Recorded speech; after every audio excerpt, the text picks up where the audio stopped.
Umaru Sandamado. On the big issue every weekend, we assemble the big stories and assemble the big experts to talk about the big issue of the week. And do we have the big stories this week to talk about and the big persons to talk about them? Yes, we do. And today, a very, very big issue happening all the way from the United States of America, New York, to be more specific, the very tall UN General Assembly building, where a meeting was had, a decision was made, a vote was taken, and Ghana has won, or has it not? One of the persons who led the charge for Ghana is my guest today, and one of the people who thought, no, that vote should not go the way that it ought to go, is also my guest in studio. And we also talk about this whole issue about sole sourcing. Has the government reneged on its own promise in the award of contracts to on road projects in the big push? I have a former minister for road who understands how these things work, and he'll be speaking with me. And I have a member of parliament from the opposition party as well to have a conversation with on this matter. Then I have a journalist who works as an investigative journalist, properly aligned with the Fourth Estate that did that, will be joining me, and who is also against the reparation victory that was chalked in the New York or in the US. Not against in the sense that he does not think we should be repatriated, but he believes that we were contributory to what happened. And so let the blame affect both. This is a big issue on 97.3 CTFM. I introduce my panelists. When we come back, please stay.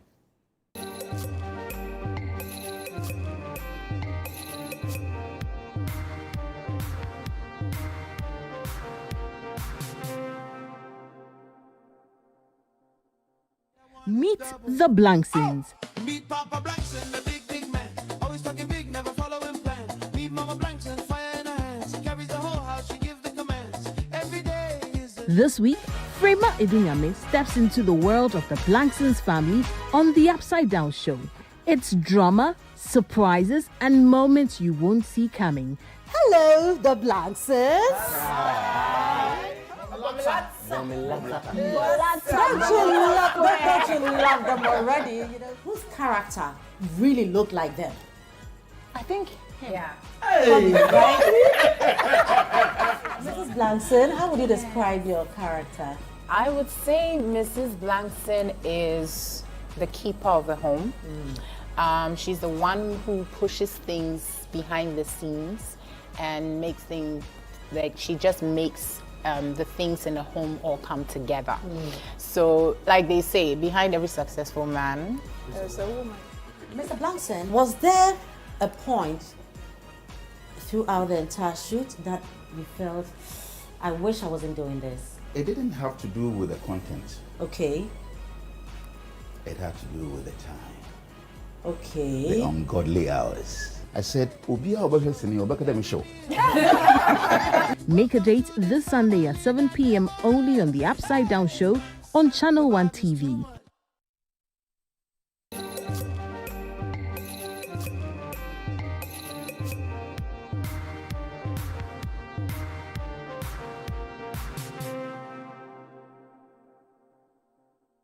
You're welcome back. This is a big issue on 97.3 CTFM and on Channel 1 television. Let me introduce my guest now. And I'm wearing a smock, which is something the president wore when he addressed the UN General Assembly last year. Now, I have another person wearing a smock in studio this morning. Clearly, the two of us have not been to Zambia, and we don't know how these things work.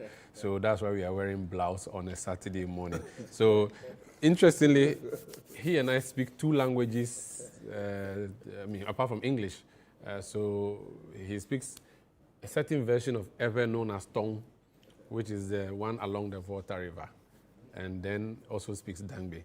Now, he steals keys from police cars. I don't do that. So, Oliver Bakavomawo, you're welcome. Thank you, I appreciate it. I want to describe you as a trouble causer or a demonstrator general. If that's your view of it, that's fair. I mean, I've always been consistent that people are entitled to how they appreciate and apprehend a person, they're able to qualify them as such. Yeah, but how are you doing? It's been... People saw photos of you in New York and everybody is talking about it, that hey, Oliver is part of the government WhatsApp group.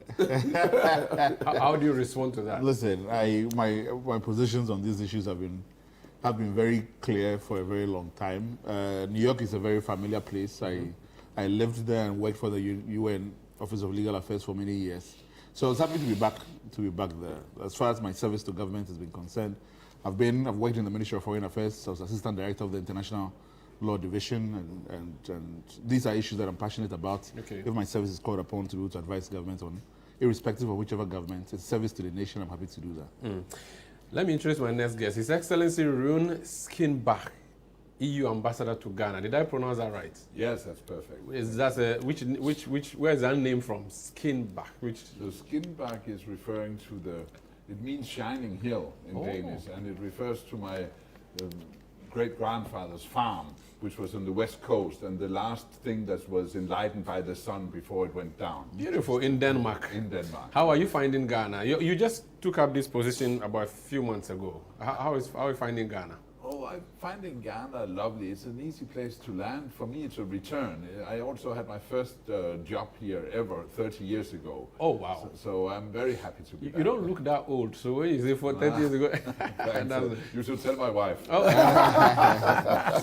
You're welcome. It's good to have you here, Your Excellency. Alhaji Inu Safuseni served in various portfolios, started as Deputy Minister for Energy, became Minister for Road, Minister for Lands, Minister for, which other portfolio did you hold? Tamale Central Member of Parliament. He decided, and I always make this point that very few MPs refuse to go back to Parliament, and this man here is one of them. He decided, Minkobium. Alhaji Inu Safuseni, you're welcome. Thank you, thank you. How are you, father-in-law? Oh, my son-in-law, I'm good.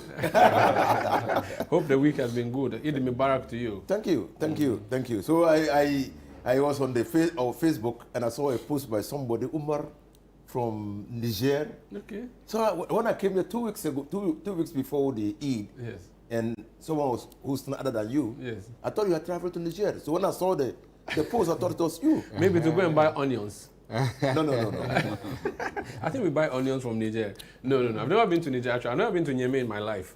Maybe I should do. I've done a tour of West Africa and West Africa, but I haven't done the northern part yet. I should try and do that. I may try to do that. Maybe you should go together. Let me use your Jeep. I've seen that you're driving a very new Jeep. Oh, yeah. Do I have my guests on Zoom? Because I have a few over there. Manasseh Azuriawini is my colleague journalist. He was my SRC president at the Ghana Institute of Journalism. I would be joining him. Franklin Kujo is president of Imani Africa. He will be joining us. The Member of Parliament, NPP Member of Parliament for Suame, the Honorable John Dakum, is joining us in a jiffy. And also Professor Kojo Gavua, who is a lecturer at the University of Archaeology and Heritage Studies. Now that I have told you who are joining me and told you what topics we are going to talk about, let's get into it. This week, the major issue that came from the world affairs, apart from the Iran and Israel war, is the fact that the slavery that took place affecting black people, Africans, has been recorded in the UN General Assembly as one of the gravest crimes against humanity. Our President John Dramani Mahama went to call for that vote, and he succeeded. Our correspondent at the presidency, Akosia Ochri, followed him to New York, and she has a summary of what happened. The resolution was adopted despite opposition from the United States, Israel, and Argentina, and also abstentions from 52 countries, including the UK and members of the European Union. Even though there was an acknowledgement of historical injustices inflicted on Africa, the US made it clear it will not support the move. That the text of this resolution remains highly problematic in countless respects. Consequently, the United States cannot support the adoption of this resolution. We regret that the United States must once again remind this body that the United Nations exists to maintain international peace and security. It was not founded to advance narrow, specific interests and agendas, to establish niche international days, or to create new costly meeting and reporting mandates. Despite the pushback, President John Mahama defended his stance. I stood in this exact place and served notice that Ghana will move a motion to declare the transatlantic slave trade the gravest crime against humanity.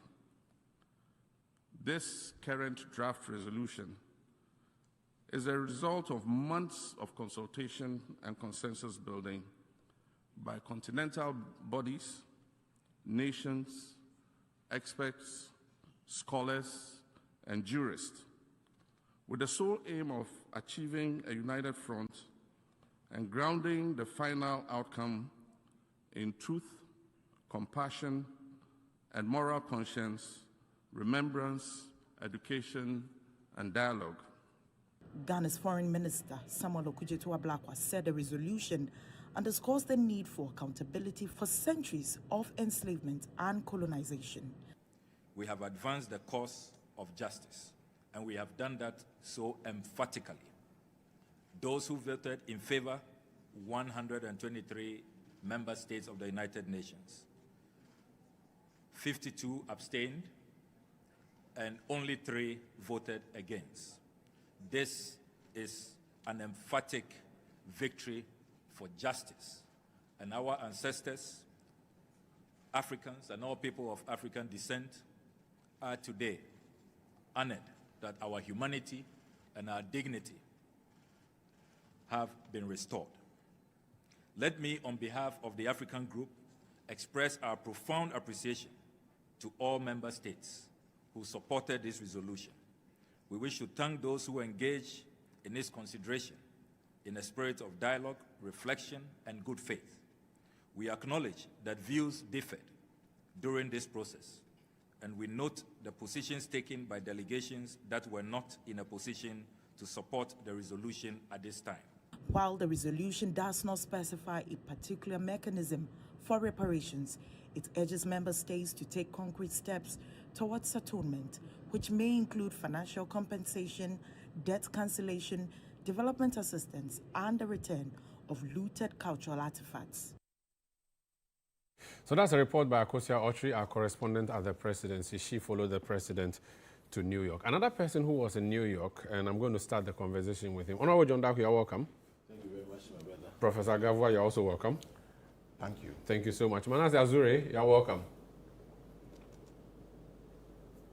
Thank you very much. Great. So I have my panel set. Franklin Kujo will be joining us in a bit. Let me start with Oliver Bakavoma. Did you go there as a lawyer representing Ghana to go and push our agenda, or you went there as a fan of this whole agenda to go and support? What was your role, and what is this reparation agenda about? I went there as both. I went there, I've been involved in the conversations around the resolution that Ghana has presented. Has been involved in conversation with some of the diplomatic representations there towards negotiations for this resolution and garnering support among member states to be able to get us across the finish line.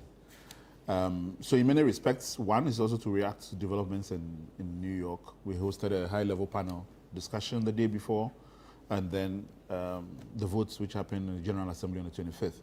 So yeah, so that's the context. So are you working for government or with government? That's very, I'm not sure I know what the distinction is. Okay. I think that we all are the service, perhaps even on okay, this. So what I meant was that, so the government invited you that, listen, you have expertise in this, come with us. So okay, that's what you went to do. Great, great. What is this agenda about, and why does it matter now? Well, I mean, I think that it's a historic, we have to view all of this in a historical continuum in terms of whether or not when the first slaves were captured from our shores, that even in terms of the slave resistance on the slave boats, in terms of the efforts that is taken to be able to abolish slavery, the slave trade first, then subsequently the abolishment of slavery in many countries. Remind yourself that the United States went to war, had a civil war over the question of the slavery. To decolonization in our continent that Ghana led so many years, to us joining the United Nations. And to getting us here has been a long historical battle about setting right what has, always been wrong in many respects. So the conversations, what has happened, the mobilization on the continent and trying to get slavery becoming part of the crimes against humanity. But the question of the transatlantic slave trade itself has not, been a subject of votes at the United Nations, and this is one of the things that Ghana has been talking about for a very long time, and to bring this to vote has been significant. But why now? There's not a particular chosen moment. It's an addition on to what has historically been done in order to get us to a point. And I don't think that this ends even the conversation. The frameworks that we are talking about, the reparative justice framework that needs to be put in place, is going to continue and perhaps going to outlive us. The intention behind bringing this and moving this forward is that the conversations do not become stale, that the memory continues to remain fresh, and that the actions and efforts that are put in place to continue to preserve the memory of what has happened and to continue to remind ourselves that never again are always going to be something that I think that this country is probably going to stay in the forefront of. We have seen countries in the Caribbean, for instance, CARICOM, which had a 10-point plan with respect to how reparations ought to be done. And so the conversation on how we move this forward is still going to be a key part of the conversation for a long time. Before we talk about how the reparation will look, when we describe this as a grievous crime against humanity, and then what? Well, I think that the political recognition is important because these are persons, millions of people that took place over almost 400 years, whose lives were dehumanized. And there has never been at a point in time where we recognize the humanity of these persons in a significant way. It is fine and dandy that we say that, you know, enslavement is a crime against humanity. The Rome Statute, for instance, talks about this. But that to get to a point in recognition that we understand not only the significance but also the scale of the slave trade is important. Now, I wanted to put something also in context. I feel like we're in a time in the world where the global world order is being redefined. If you look at McCartney, the Canadian Prime Minister's comments in Davos, where he was talking about the role and complicity of middle powers and watching the system that has continuously dispossessed the global south, and to recognize that role is a vision of what the new world order should be. You saw Marco Rubio's comments in Berlin, where he was saying that no, the West should not apologize for colonization or slavery, and that any agenda that views those as wrong is a communist agenda, and that they must continue Western civilization must continue to benefit from the dispossession of the global south. That's a global view of his own that he received a standing ovation for in Europe. Now, our president has been championing a different vision of international relations, which is an order which is built on empathy, which is built on recognition of the humanity of everybody else. And part of that global agenda of revisiting and reshaping the world history, Ghana has put forth a new order of how we should define the tomorrow. A key component of that conversation then has been that, okay, because of the significant way in which the transatlantic slave trade shaped the world, we should actually be defining world history in those terms. There's the pre-transatlantic slave trade and there's the post. It shaped what we have become countries to be. There's so many islands that would not even be countries in the proper so-called, but for the transatlantic slave trade. The economies that have grown on the back of unpaid slave labor that has defined themselves and become global world powers and have never paid homage and understood its significance. That is an important conversation. Our continuous project of decolonization has not ended. Even in the UN, we still have the Trusteeship Council, where there's a tutel form, or how do you call it, trusteeship that organizes ongoing places which are still not being decolonized. Yeah. So this is a vision of a new world order.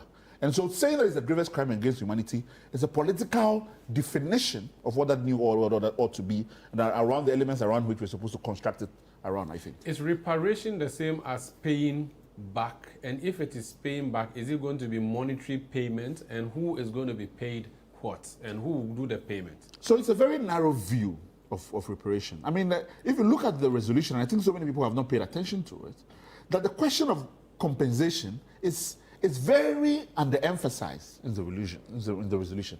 Because one of the things that has been clear in terms of our negotiations has been the transatlantic slave trade was about the monetization of human lives.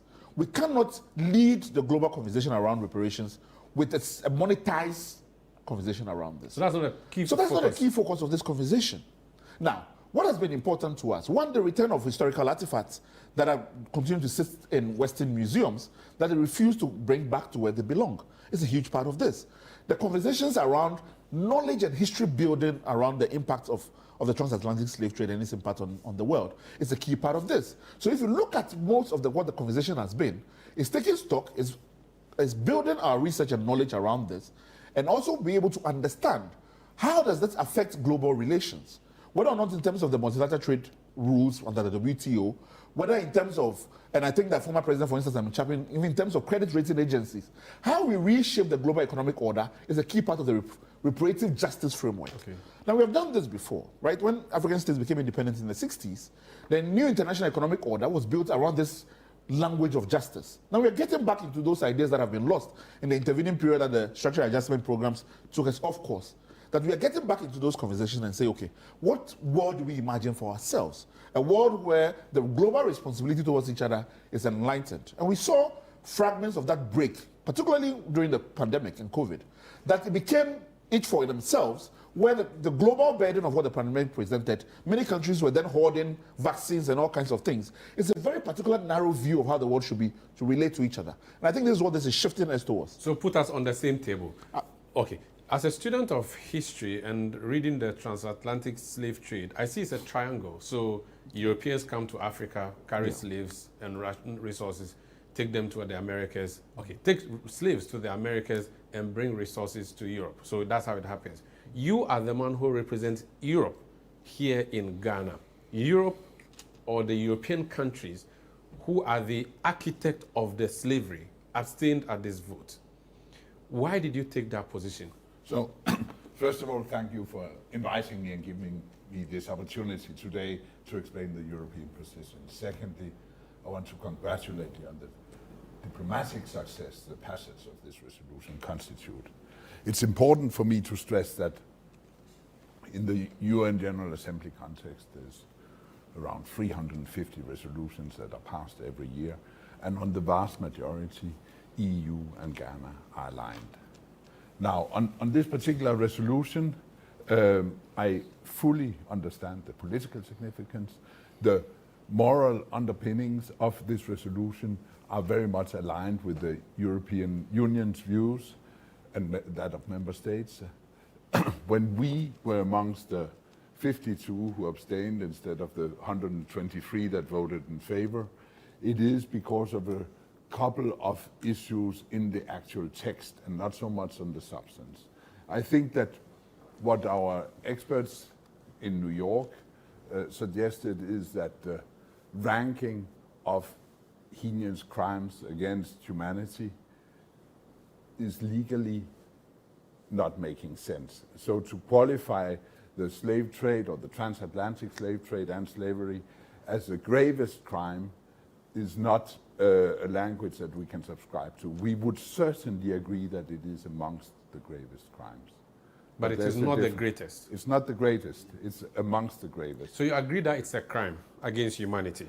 I fully agree that it is an atrocity that could qualify as a crime had it been illegal at the time. Now, there is another issue in that, and that is exactly that of legality. I think in international law, it doesn't make sense to have a retroactivity of laws. At the time the atrocities took place, they were not illegal. They were inhumane. We agree that they are terrible, terrible events. We agree that they left a legacy. We certainly agree that this legacy should be addressed. So you are doing a ranking, and the president of Ghana and the people supporting this resolution said this was not just a crime against humanity, and it was not just grave, it was the gravest of all grave crimes against humanity. You are saying that you agree it was a crime, but you wouldn't rank it at the gravest. Is there another crime against humanity that the European Union believes should rank higher than this? No. I think legally it doesn't make sense to rank crimes against humanity. I think that we are dealing with human people indeed, and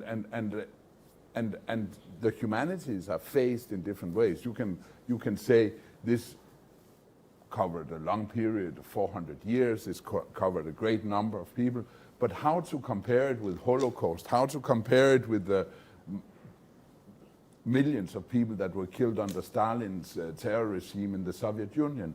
I'm certainly not fit for that, but more importantly, international law does not allow for this kind of ranking. And therefore, in a resolution, which is a text voted by the member states of the UN, it should comply with international law also. So your point is that at the time this crime was committed, there was no law that says it was illegal. Yes. At the time Hitler did what he did in Germany, was there a law that said it was illegal? Of course. So that is why you would agree that the Holocaust or whatever Hitler did was illegal and criminal, but what the slave masters did 400 years ago was not illegal and criminal because there was no law. No. I admit slavery is amongst the most heinous atrocities and crimes against humanity, but it's among the most. It's among the gravest. I will not qualify it as the gravest in the context of the resolution because legally it is not applicable. You said that you understand the political underpinnings around this. The picture that is painted is that the former slave masters do not want to agree, and slave masters here being the continental Europe, the countries that came from there to do the colonization, the slavery, all of that, that the people who were engaged in the slavery, when it got to it, stepped out of the room and said they will not acknowledge what happened was wrong. I think it's a biased presentation.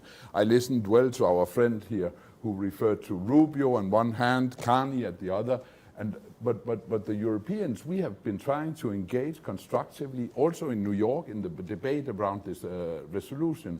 We have come up with a couple of suggestions. They have not been taken on board.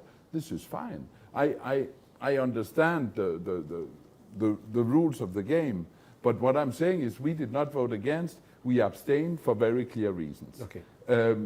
It does not mean, however, that we do not support the moral underpinnings of this resolution. It does not mean that we don't want to engage in a forward-looking, unified approach to address the legacy of slavery. It does not mean, because this inscribes itself in a long development, it does not mean that we have not addressed this legacy in the past also. Professor Gavwa, you are a professor of heritage studies. You know the history around this. You've heard the two arguments across the table. You've heard Oliver Vomawa's agenda, which they prosecuted at the UN, which was successful. You've heard the Europeans' position. What is your view? My view is that for now, 123 nations of the world are not just insane to recognize the resolution put forth that the enslavement and trading of Africans was the gravest crime against humanity, because there's no other crime that can be compared to this. For 155 years, the Portuguese were here prosecuting this trade. The Dutch were here for 235 years. The Danes were here for about 185 years prosecuting the trade, and many more. The Germans did their thing. If you take the situation where over 50 million people were enslaved on the continent itself, okay, many a time our minds go onto those who were taken away, those who were enslaved and shipped out of the continent.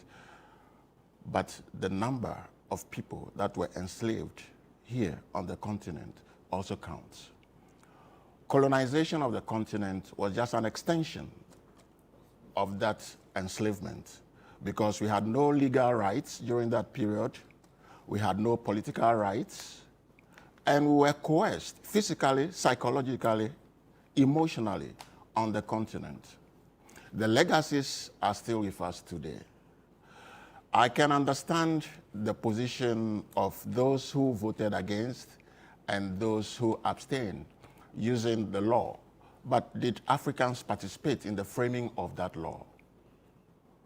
The fact that we were not part of the framers of the law that suggested that enslavement and trading of humans were legal means that the playing field was not level at the time and is still not level today.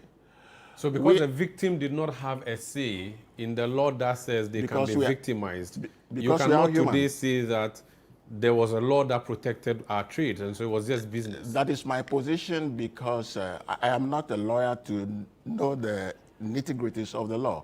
But from the layperson's point of view, which I share, is that we were not part of it at all, and that was unfair. So this was the only opportunity to be a part of it now? This is the only opportunity, and I'm glad and proud of the President of the Republic of Ghana, the representatives of the Foreign Ministry, who worked together to bring this to the fore at the United Nations. And I commend all those nations that recognize this.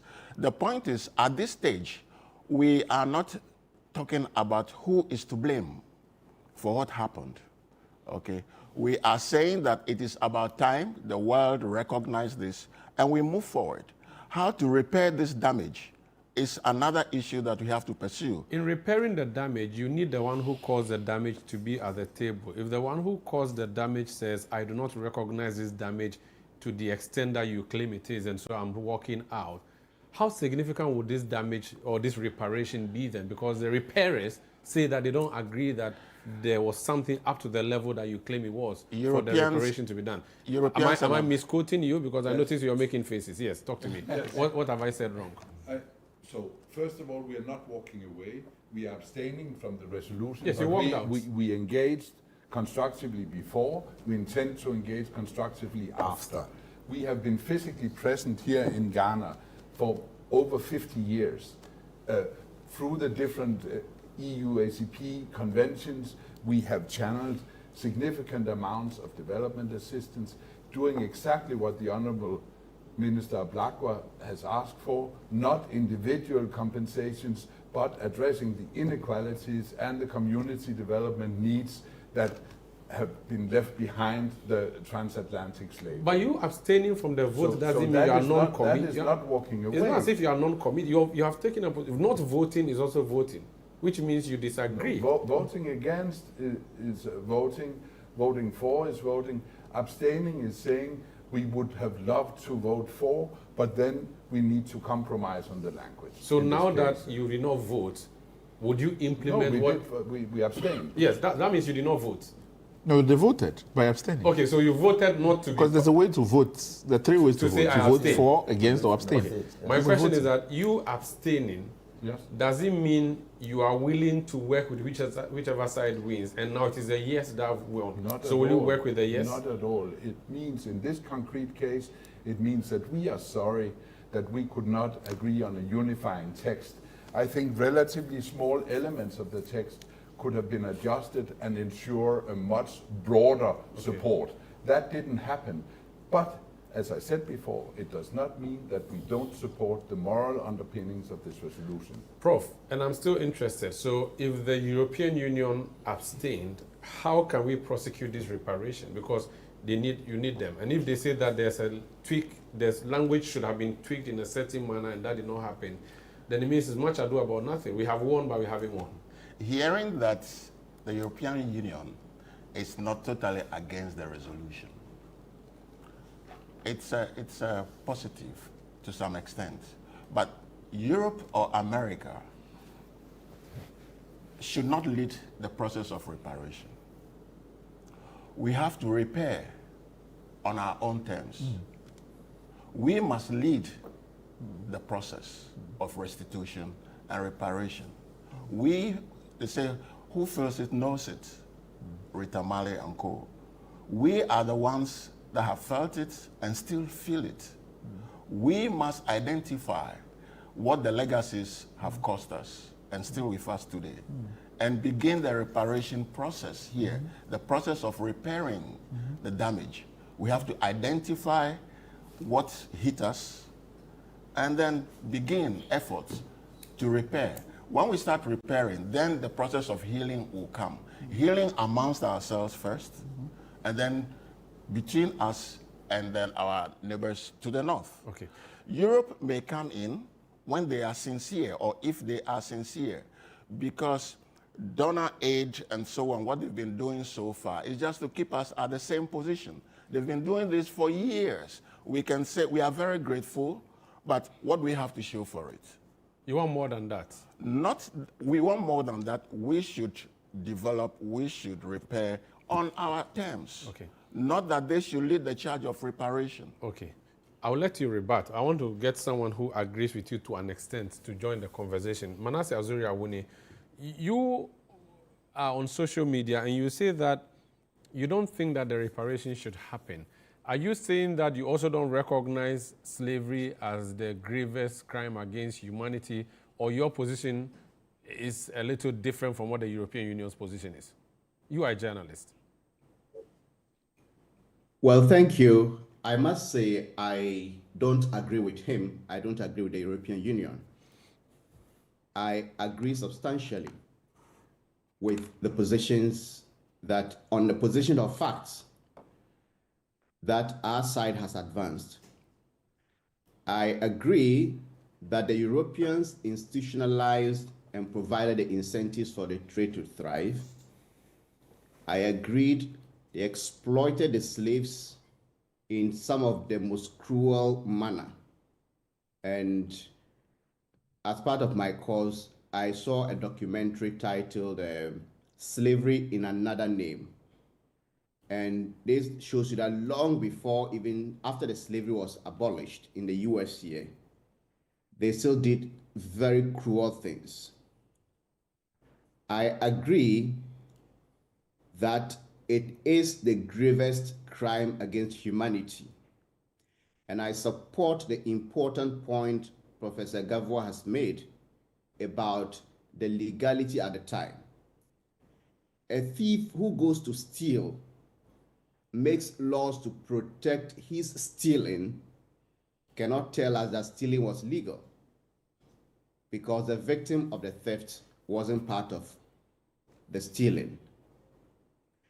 I agree that President Mahama and the Foreign Ministry did a great job and they deserve commendation.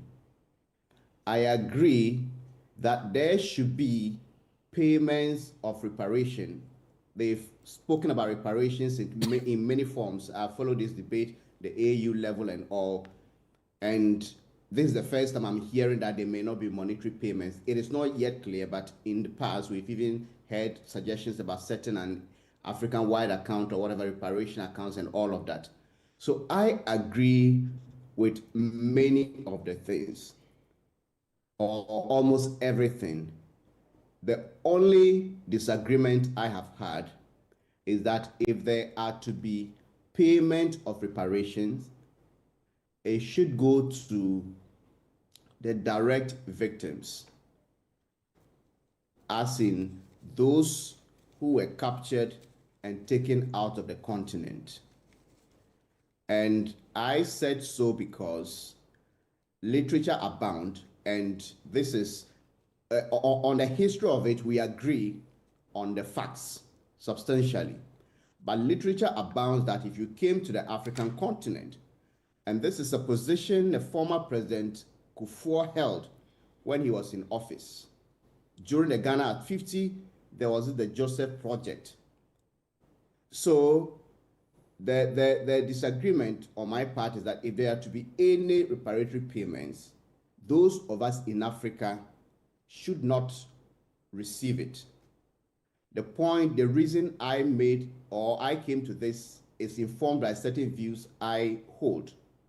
One, it is a fact that we participated or we were involved massively in capturing and selling of the slaves.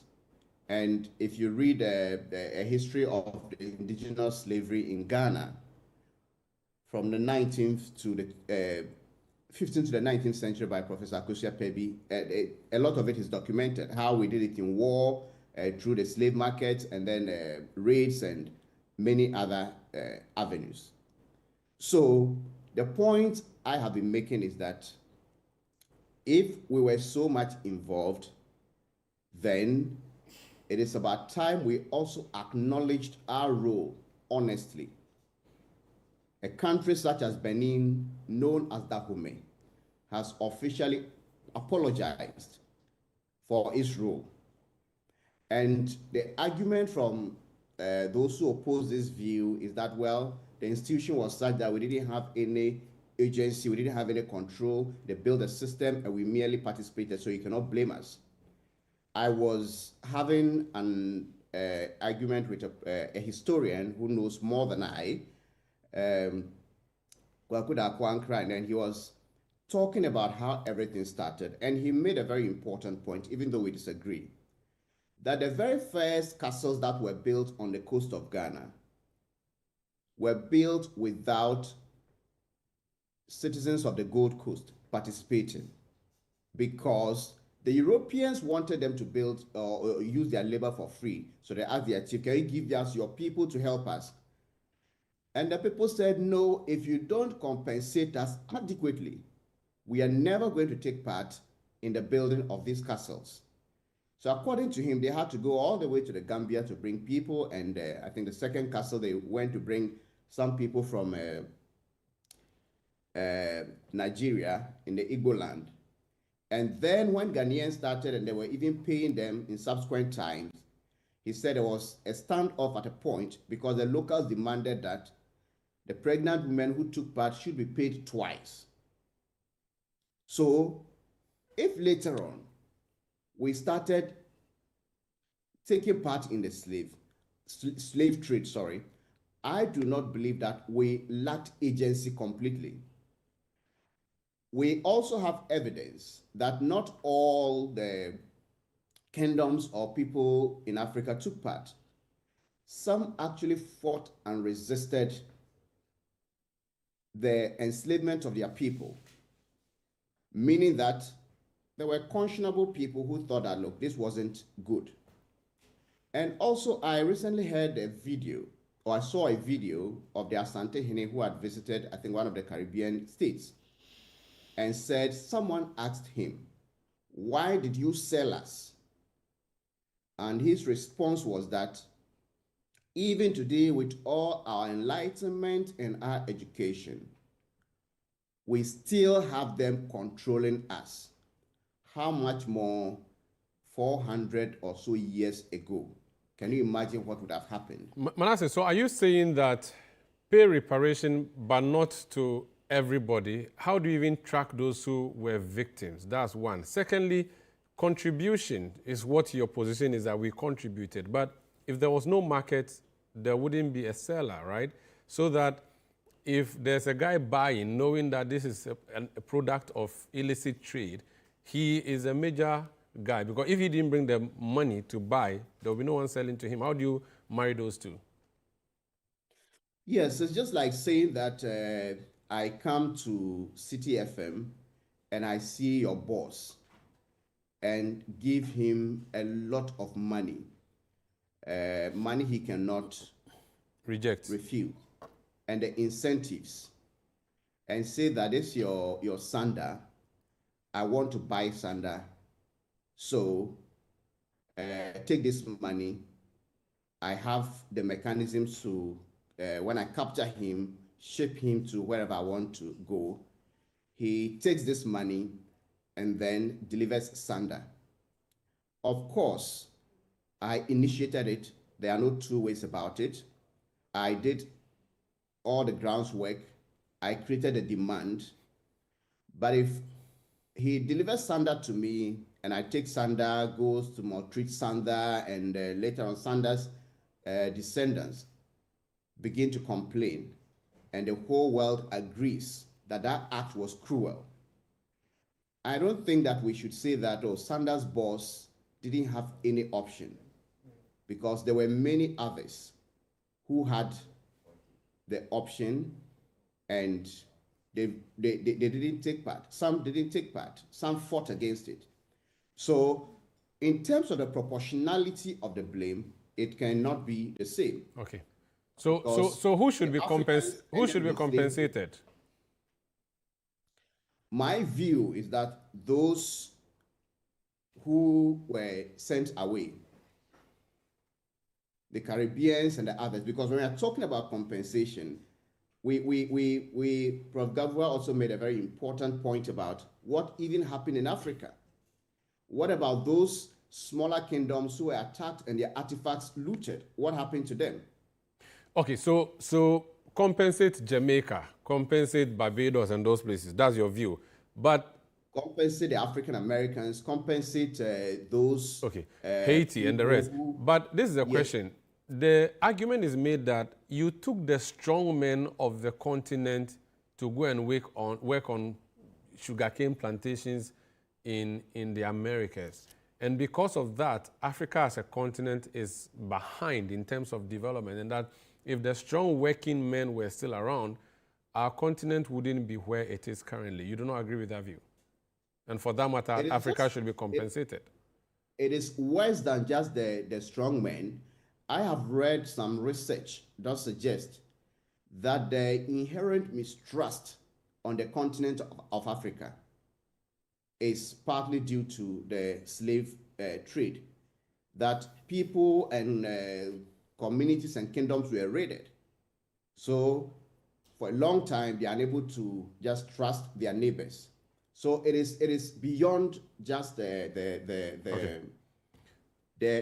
one. But the point is, at the time, whether it was so-called legal or illegal, those kingdoms that matched people to the coast to sell, they made money. In the book I referenced, I think on page 32, it talks about, for instance, the Achim state, which at the time initially said they weren't going to partake in the selling. So mainly, they were naturalizing their slaves. Okay, all right. And one chief came and said that they should change that policy, and henceforth, an Achim caravan going to the coast could carry as much as 2,000 slaves. And this was a major source of revenue to their economy. Very well. Thank you, Manasseh. I'll come back to you. Honorable John Darko, you've listened to the conversation around the table. You've heard the various angles. As a lawmaker, the legality matter has been raised. We have gone to win big at the UN, but does it afford the continent anything? There's a view that, no, don't give the people who engage in the crime any proceed because they are as guilty as the ones who were doing the buying. What's your position? Well, thank you very much.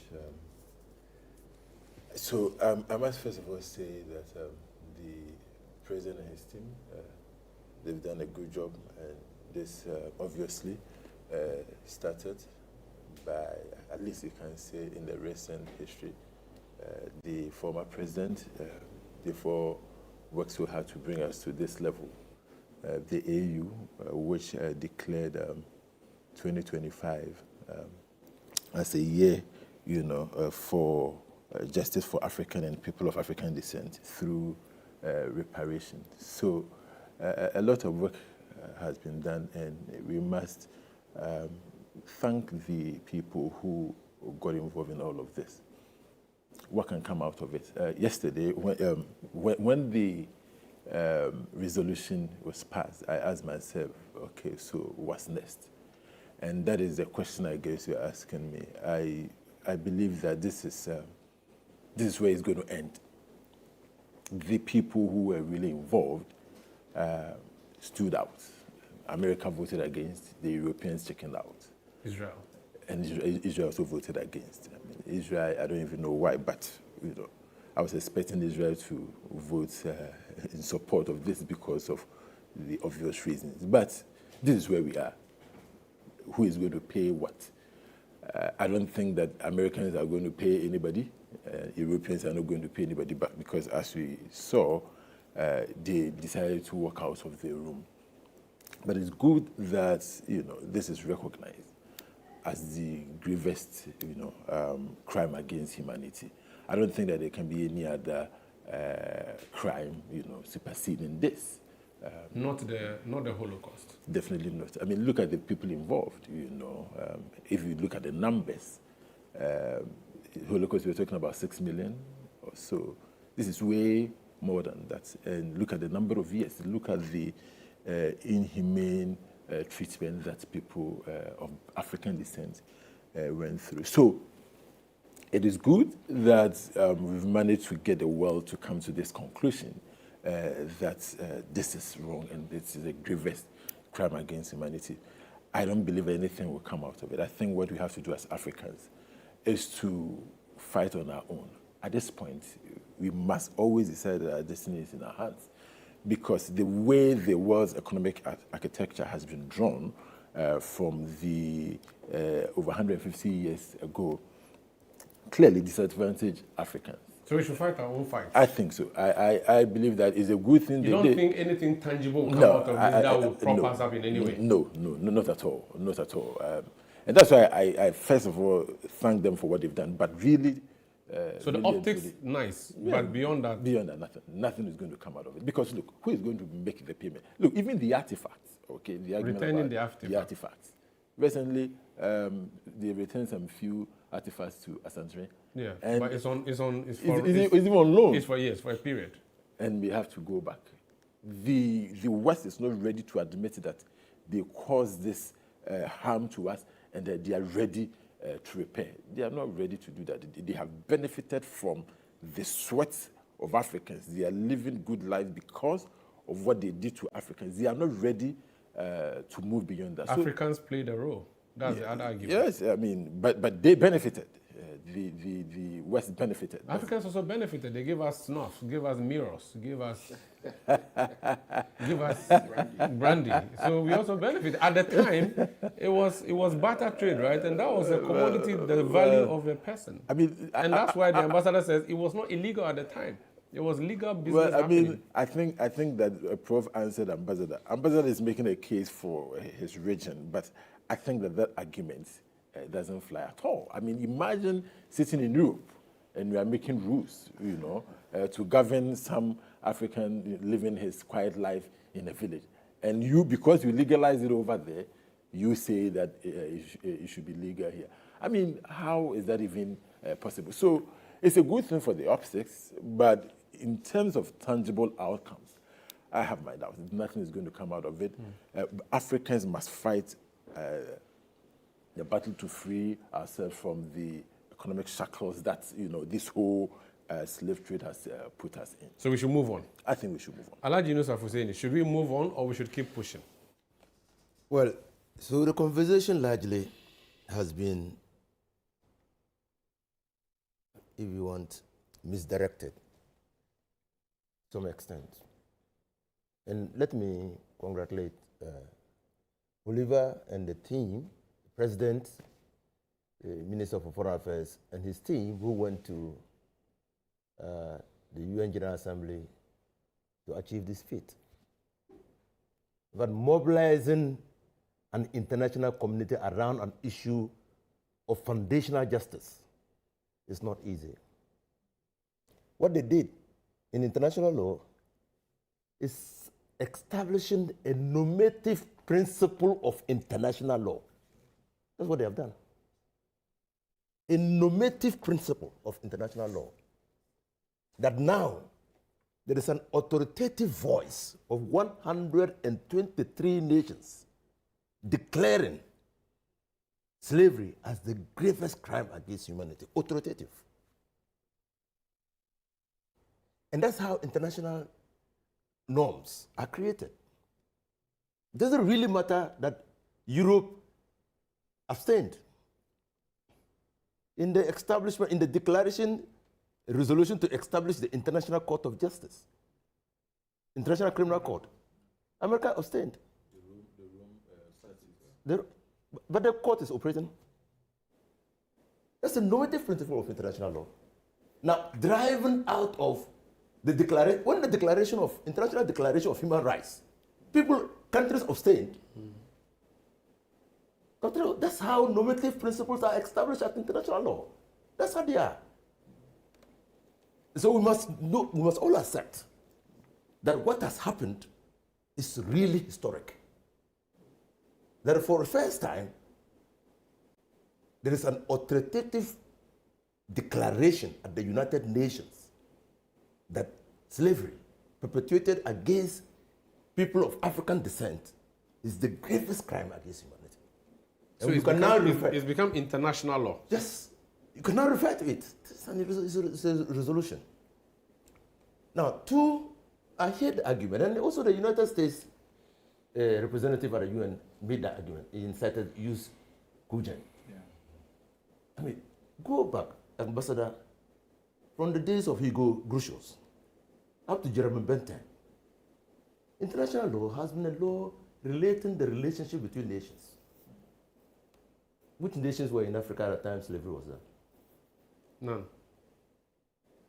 So how do you rope us into a universal system that didn't apply to us as states? Were we states then? We were not. So how do you rely on international law to justify the taking of slaves from Africa to when states were non-existent in Africa? The argument is flawed. But even recently, the American representatives cited use of the preemptory rules of international law. slavery, genocide are preemptive rules. Even if you go a modern day, rendition of that, it's definitely not acceptable. Now, so yes, reparations can come in different forms. And I agree entirely with Bakavoma that this is not start today. It has been an ongoing conversation. And we Africans, and that's why when you go back to our OAU Charter on people's and human rights, we are our rights are communal based. That's why when we are pouring libation, Ambassador, we invoke our ancestors. What has happened brings closure to those ancestors of ours who were hard done by slavery. And it establishes a link between us and those who were taken away from the continent. So for us, this is of consequence. It's of consequence to us as a people. So it gives cultural closure. Closure. The whole thing. But if you want to move forward with it, and that is why as significant as Europe, I should tell Manasseh, when he says those who benefited, that's an European conception of harm. It's individualistic.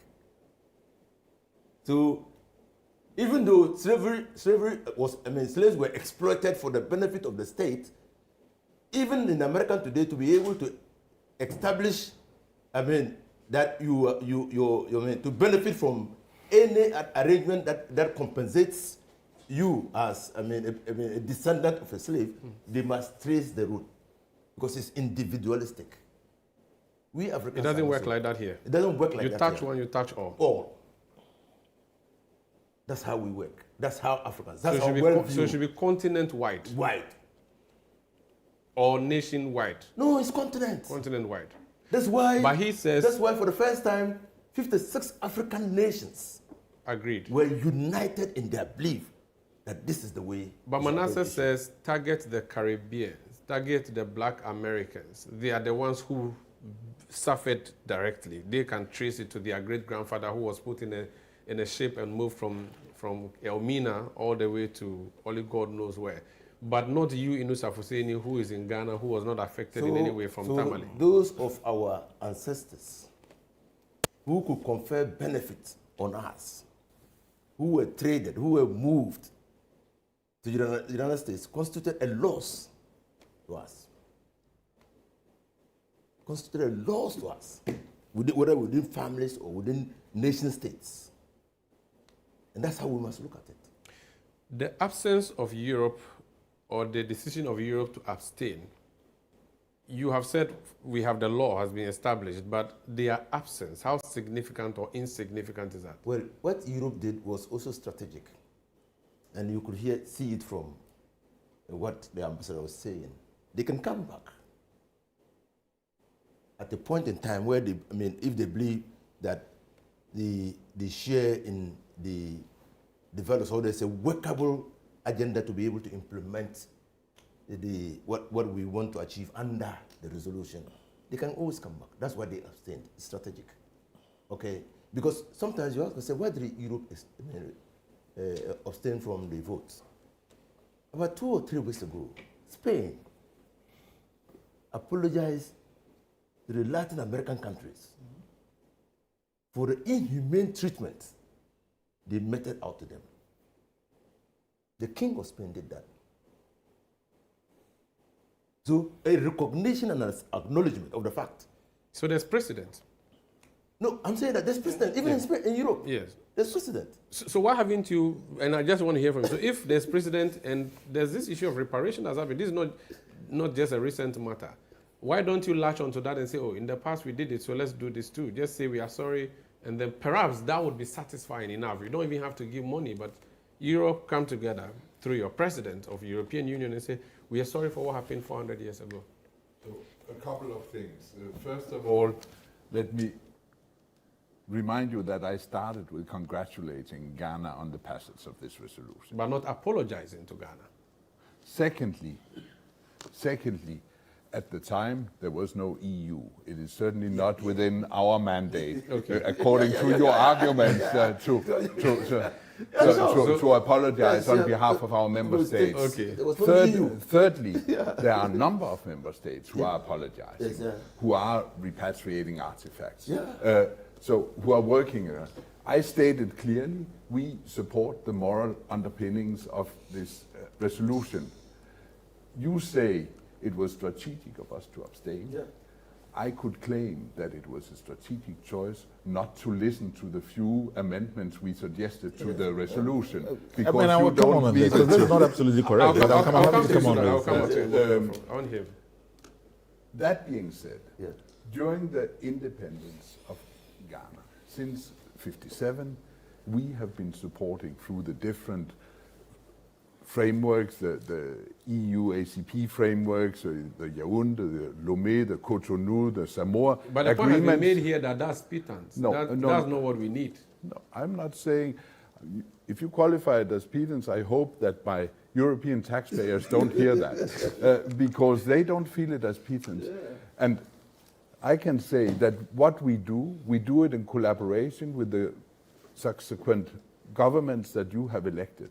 And if you're not happy with it, they should be your voice to amend that. That's fair. Finally, the world is evolving, the EU is evolving, and we are actually trying to do exactly what you're asking, to put Africa on the map. We are trying to push for an African country being part of the G20. We are trying to get an African seat at the Security Council. We are doing exactly what you're asking for. We are your partner here. But we are not only partnering on moral issues. We also, and I have to comment on you saying that we give small money to keep you at the place you are. You're grateful for it, but it's not changing the world. No, I haven't said that. No, you said it. Said that. I'm sorry, but we're the biggest investor in Africa.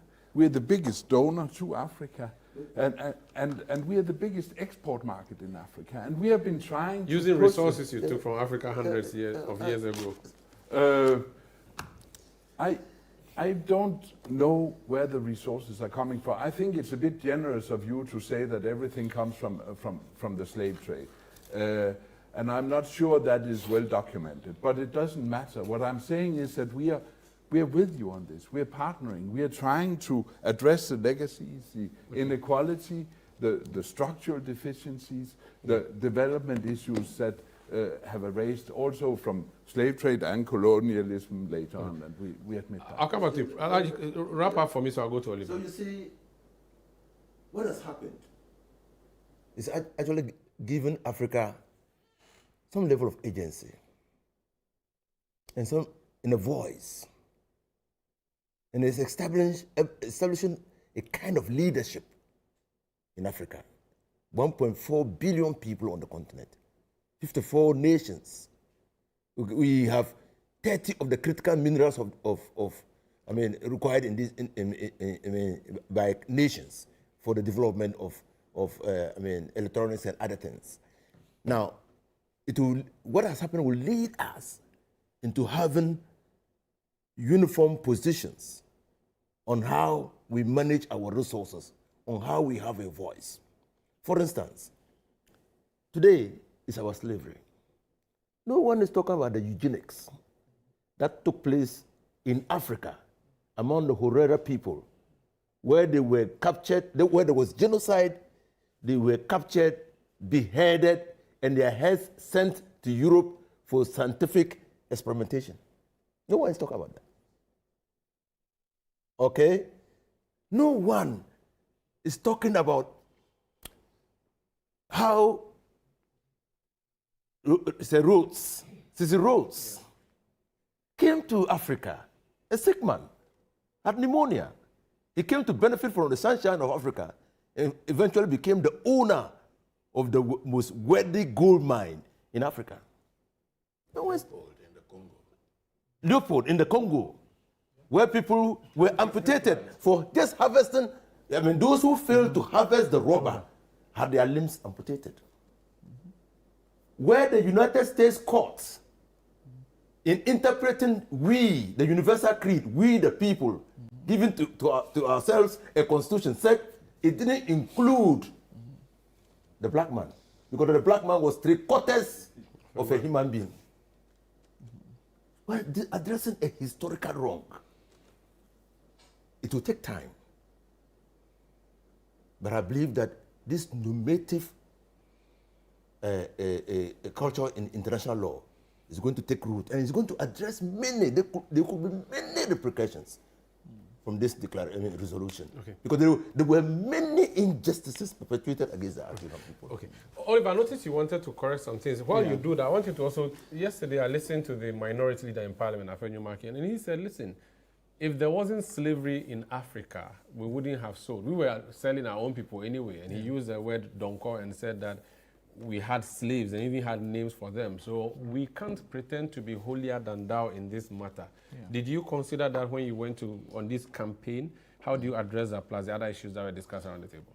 Listen, the conversation around reparations, maybe I'm taking this point first, has been clear that this is not an us against them. If you look at the tenor and language of the resolution, it doesn't say though these people benefited, these people are victims. It calls for a holistic repair and calls on all member states to put in place frameworks for how we repair. That process of reparation was a conversation that engages us as well. And in fact, today, I think this morning, I put up a post that even the Kwesi Prempeh Committee on Constitutional Review talked about reparations that we must do. The recognition and recommendation for heritage citizenship. That people who are able to trace their DNA here would have the right to Ghanaian citizenship as a way of reopening the door for that continuous conversation. So the project of reparation is not a unique one-way traffic. At no point has this been suggested. Now the question of, the suggestion that there were certain proposals made which were not incorporated into the draft resolution. The core of this resolution, turns on two things. One, the recognition that this is a grievous crime against humanity, and two, recognizing that it was always a crime, and that this is not an attempt to reimpose law on the past. This is the core of the resolution. So if you say that these are your red lines, and that's the language that the European Union said, their red lines are that those two must be out of the document. Which is the foundation. Then essentially, we must just say that there was a Durban Declaration or Accra Declaration and other things in the past, and so what's the point of this resolution moving forward? Those are the critical elements of the resolution. Now let's engage that argument a bit more seriously. On the question of international law, it is not true that slavery and the transatlantic slave trade was legal in those days. Yes. It was not. Why were Europeans not being sent to the Americas? It is a question that Africans were dehumanized and not considered human. Not that slavery and the slave trade was legal. It was not legal. It is that we did not benefit from it because we were not human. So the law didn't cover us. So it's not that it was never the So that's clear. Two, Europe, when it came to after the Second World War, when Nuremberg was created, at no point was it ever recognized that individuals could be punished for the crimes of gay states. It was never part of positive international law. But it said no, the crimes and their nature were so heinous that there's no way that individuals that make up the states can say that this is the state and not me. And so we punished the Nazi officials. So even in positive international law and its development, we have made room for the most heinous crimes against humanity to recognize that it was always wrong, and you cannot run away from that. Now, in addition to the same conversation around this slavery issue, when you look at the role of the General Assembly, its role is to define the progressive development of law. Yeah. And so that even if you're coming into the conversation and say that we have a bit of difficulty there, it is about the now and how we reframe and atone for the past and making that conversation. Your hands are not bound when you're with the General Assembly. The General Assembly's role is to define how we define ourselves going forward. So if you come and say that there's something that has bound you and for which reason you cannot accept it, again, we are being a bit mischievous with language. Every time that the General Assembly has passed a resolution, is to be able to make room for how we develop as a people more generally. Then on the question of reparations, look at the resolution. When it comes to the question of compensation, it says that it is calling on good dialogue for how we put in place reparative justice framework, like apology, restitution. It says a general language. And it's not binding. It is not even. I mean, is it legally binding? It's not binding. Okay. But the language in there itself is that you're inviting people to dialogue. What is enforceable about dialogue? No. So even if you can't find a way to come around to the question of can we have dialogue on this? Then what is the problem? Now, the only point where the resolution uses stronger language that prompt, it says prompt and unhindered restitution of artifacts. How is that wrong? Even in law as it existed then until now, something that is taken and stolen from a people does not confer title ever. So if you then go into palaces and take artifacts and go away with them, you never gain legal rights to them. And I've never seen any argument anywhere that this was justly bought, as we're having even in terms of the slavery conversation. It's just possessory right, not... There was never any possessory right transfer. I mean, the way the artifacts were taken doesn't confer... I think that, listen, the European vote is something that they are going to explain for a long time. And listen, to be honest, we made every attempt to not put Europe in that position where they have to explain. We made last-ditch attempts. I can show you communication even between myself and other people, which is that you have to find a way to come into a year's vote on this. They took a blanket position and they stayed with that blanket position. I do not fault Europe on this. Of course, I would have wished differently. But the truth is, whatever reasons that they took to go this, I don't think that they were bound by some law and that we were violating law by putting forward this resolution. It's also not correct that we didn't listen to honest proposals for reform. In fact, in terms of the UN negotiation history, the silence, so once you're finished with the draft, it goes under the silence procedure. The silence was broken 3 times to go back and renegotiate this. So every attempt to find a way to get people along was done consistently. And it's not even about Europe. Even in terms of CARICOM, even in terms of Latin America, all the concerns that were raised, every attempt was made to modify the draft to be able to accommodate and bring people along as we go forward. The question was whether or not it was touching the essence of the resolution or other things. So now, if you went to the root of the resolution, then it's not there should have been no resolution at negotiable. all. In fact, I am even certain that even this was changed to one of the gravest, that may not even at the end of the day join it. It's done so many times where they find a way to water down the resolution and then at the end of the day abstain from it. They wouldn't have achieved anything great with it and they themselves are fine. They're not compelled. Nobody's compelled to vote in any particular way, even if they propose the full text. We've seen this. The US is notorious for this. They water down a resolution at the end of the day, abstain, not join, vote. It's fairly consistent. Now, the question of the ranking, it is again not correct in international law that there's no ranking in international law. The concept of jus cogens itself is a ranking of crimes in the first place. 2, and only because they give the example of the genocide, it's a conceptual misunderstanding. Genocide is different from crimes against humanity in international law. As a pure concept. What is within the bracket of crimes against humanity? Murder, rape, and things like that. We are saying that we cannot find a way to say that transatlantic slave trade is bigger in its magnitude than murder, and I don't know what that means. So genocide is its own category. And genocide, and I like the statement of the Russian Federation before the General Assembly, which is that we haven't even gotten to the conversation that the first genocide happened in Africa, in another example that we gave. This is not even about any of that. This is about, can we put in place a framework for dialogue? And then we didn't even call on them to do it. We said the African Union, the Latin America, CARICOM, and any other organization, regional organization that is willing to join, we join the framework for how we think about the framework for reparatory justice. So it doesn't do anything about that. It doesn't talk about financial transfers to anybody. It doesn't talk about creating an account. It just says that this was wrong and this is the grave. That's it. The contribution of Africa and Africans, I want you to respond to that. And also the fact that Europe as a bloc abstained and we may think of taking artifacts which are mostly in Europe. How does it work then when they didn't vote and it's not binding, then what's the point of getting the reparation through when the artifacts will not return? I think that our position in... But even though he has said that, they've done some contribution to the continent. They support. Since our independence, they've been here with us, EU development and all of these things. You know, on the high-level panel the day before, the president quoted Martin Luther King where he said, the moral arc of the universe is long, but it's always bent towards justice. It will take time. I have no... that eventually, in a way in which Europe continues to explain its votes, it may come to a point where they will say that we were wrong to have taken this position at some point. I think so. But it doesn't take away the burden on us to continue to push the conversation. It doesn't take the burden away from us to continue to advance the claims as we have done. It has taken how many years to get us here? In fact, when we were talking about the year of return, it was about 400 years, right? So it's something that I don't think that our foreign policy is going to let go just because at a moment in time and in history, countries which at points did not accept the humanity of the African as later on came to accept it and today are at the position in which they are. That's fine. We will continue to push it. Now, the African complicity in all of this. I have said consistently, I have congratulated in the past the Gamanche. When we hosted the dialogue between Africa and Africans in diaspora, when he came out and apologized for the role of the GANs in this. I think that conversation we need to continue to internalize and how we bring our societies to accept and take account for, whether in terms of what we teach our children and how we accept our own role and how we understand this. It's a reckoning that we have to do.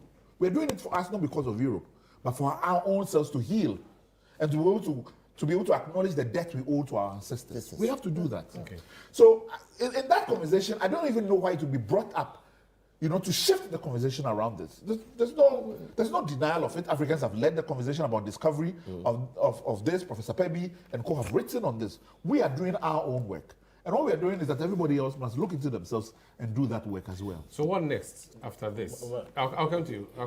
What next after what happened in New York? What do we do within next? the language of the resolution itself, it is inviting the African Union, CARICOM, and Latin America to begin the process of implementing and defining the reparatory justice frameworks. It has also called on states towards their own laws, to reform their own laws, to how you'll be able to account and repair. So it means that we must also begin to audit our laws and say, in what ways can we take into more account how we repair? It means that in terms of also the frameworks around the restitution of artifacts, it means that we must go into the next project of proposing dialogue. A convention. So this is a dialogue. A convention for how we, the framework for how we do the return of artifacts. Okay.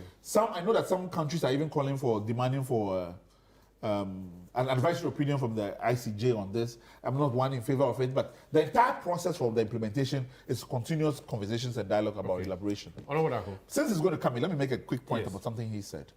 And, even we as Africans, as much as we understand the value of this, there's a level of pessimism because we haven't seen, even how it would look like or be able to imagine what it looks like. And so it is fair that, when we come to it, we say, we don't see anything changing. But I want to be clear. What changes is not only the monetary aspects, that because some people are not going to monetize it or bring money, it means that the hard political work of healing cannot take place, and that it's not worth of its own. So that in itself is also worthy. You understand? And whether other things catch up with it doesn't take away from that aspect of the work as well. Okay. Okay, so good point. And it's a very good conversation we're having here. So yesterday I was having a conversation with some gentlemen, and this issue came up. Young men. And one of them told me that, look, you politicians, you are talking about these big issues. Today, if a ship comes here, all of us will go. And I'm sure we've all heard that before. And that strikes at the very heart of the conversation. What have we done since all these issues came up? Right now in Africa and in our country, the youth of this country are all rushing to get out of the country because they think that it is greener out there. And it's not just only Ghana, all over Africa. The Europeans who forced us to go to their countries to go and work are now saying that we don't even want you in our country. If you want to apply for visa, there are requirements that a normal African gentleman cannot even fulfill. And so for me as a lawmaker, my worry is that this argument will go on, but at the end of the day, the young man in Abosokai or in Swami, my constituency, is looking at me and is asking himself, what does this mean to me? Today, if I get opportunity, I will travel. So it behoves on us leadership to build our country. If we are going to rely, we can wait for the next 400 years, nothing will happen. We have to take our destiny into our own hands. We should never continue to believe that the West will make our lives better. We can fight for what belongs to us, especially the artifacts, but that some form of compensation will come that will change the destiny of Africa or black, community. It's not going to happen. You don't see that happening. It's not going to happen. And so African governments must work hard to better the lot of these people. And I think that if we accept that as a first step, it will help us. I mean, it will calm us down. And that is what I told my the person who asked me this question, that I think you're right. It is the responsibility of the government to make life better here. What is gone is gone. Let's focus on building a better future for the next generation. Prof, I'll come to you. Let me hear from Alaji. He's a politician, so since they said you have to fix the country, I just want to assure that many things are happening in the international community, in the world presently, and there's some level of deglobalization. And he referred to Mahama. The rapture is a manifestation of deglobalization. The rule-based order is crashing. An African agency is emerging. What happened at the UN is an African agency. This rule-based order was imposed on us and kept us perpetually subjugated. And until we find that agency to extricate ourselves from that rule-based agency and also call the shots and determine what we want for ourselves, we're not going to be able to make it. Now, Ambassador says, look, we contribute to Africa. Why is it that we are interested in contribution in aid when the resources of Africa, harnessed properly and put to use for the benefit of Africa, can develop Africa? Why do you think that we should need aid? So I think that African agency is manifesting itself. And what is happening, look at what is happening in the Gulf states. Well, Africa is not part of it. But Africa is suffering the brunt of what is happening over there. We're not part of it. Okay? We're having to pay a lot for fuel. We're having to have food insecurity. But we are not. Global warming. The industries are not in Africa. But we have had to suffer the consequences of the industrialization of Europe and the Americans. So there is a lot. But until we take our sovereignty seriously, until we exercise an agency in a sense of what we want for ourselves, we will not be able to extricate ourselves from a global system that imposes rules on us. I'll come to the 250 rapper. I want to hear from Azuri. Azuri, do you agree that, yes, we have gone to do this, but nothing much is going to change? Or you are positive that, and again, you have your view, you think that the reparation should happen, you have people you think should be done, this reparation should be done to them, but the fact that Europe was not there, the return of the artifacts, and all of the repairing that we are hoping would happen, do you foresee that happening? Or you want to agree with Honorable John Daku that, listen, what the animals have eaten, let them eat and go. What is left, Yembo Humai? I agree with both. The stolen artifacts, let's not even call them the artifacts they have to return. This is theft. And it is ridiculous how the British say what has been taken cannot be returned. And I hear that what they've returned is just a loan.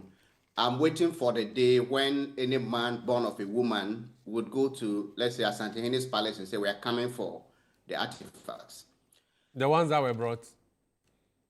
Yes, they were stolen and they've been brought back. But the agreement was that... see anybody allowing them to come. But the agreement was you are bringing it on loan, you return it. I mean, that was the agreement. They didn't go to forcefully take. They took it based on an agreement. You can't bring it and change the law and say, I won't return it again. That cannot happen. Well, that is if the thief had an agreement to take it. Whether I don't foresee this happening. There are certain things that we should even. I'm not sure Mensha would agree with you. I'm not sure Mensha will agree with you on this, but you proceed because that would be a different matter. I would be very surprised if Mensha allows these artifacts to go back.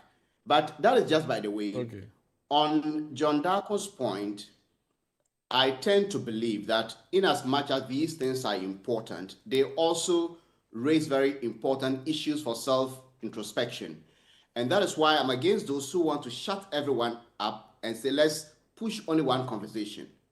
I grew up in Ketekrachi Lakeside. That is where I grew up. And slavery is ongoing. It was modern day slavery. Ongoing. Modern day slavery. Exactly. In the canoes. Where children, some as young as 10 years, 8 years. Less, 5. Yes, are taken, they are sent to their slave masters, their parents are paid, and these children are maltreated. There was one that we witnessed. He came back from fishing with his arm broken. The initial report was that he was walking on the canoe and slipped. Later, he confided in us that his master hit him with that wooden thing they use for paddling. Yes, and it broke his arm. These are things that we have witnessed. And the point I'm trying to make is that if we allow these opportunities to raise these conversations, we should be able to look inwards and say, look, what they did was very bad, but what did we also do and what are we doing? We have the Chinese ambassador looking us in the eye and saying to us that if you did not give the Chinese the visa, if you did not take them to the gold mining sites, how would the Chinese come and destroy your forest? When we're saying, oh, tell your people they are destroying our forest. And this is the same principle that operated.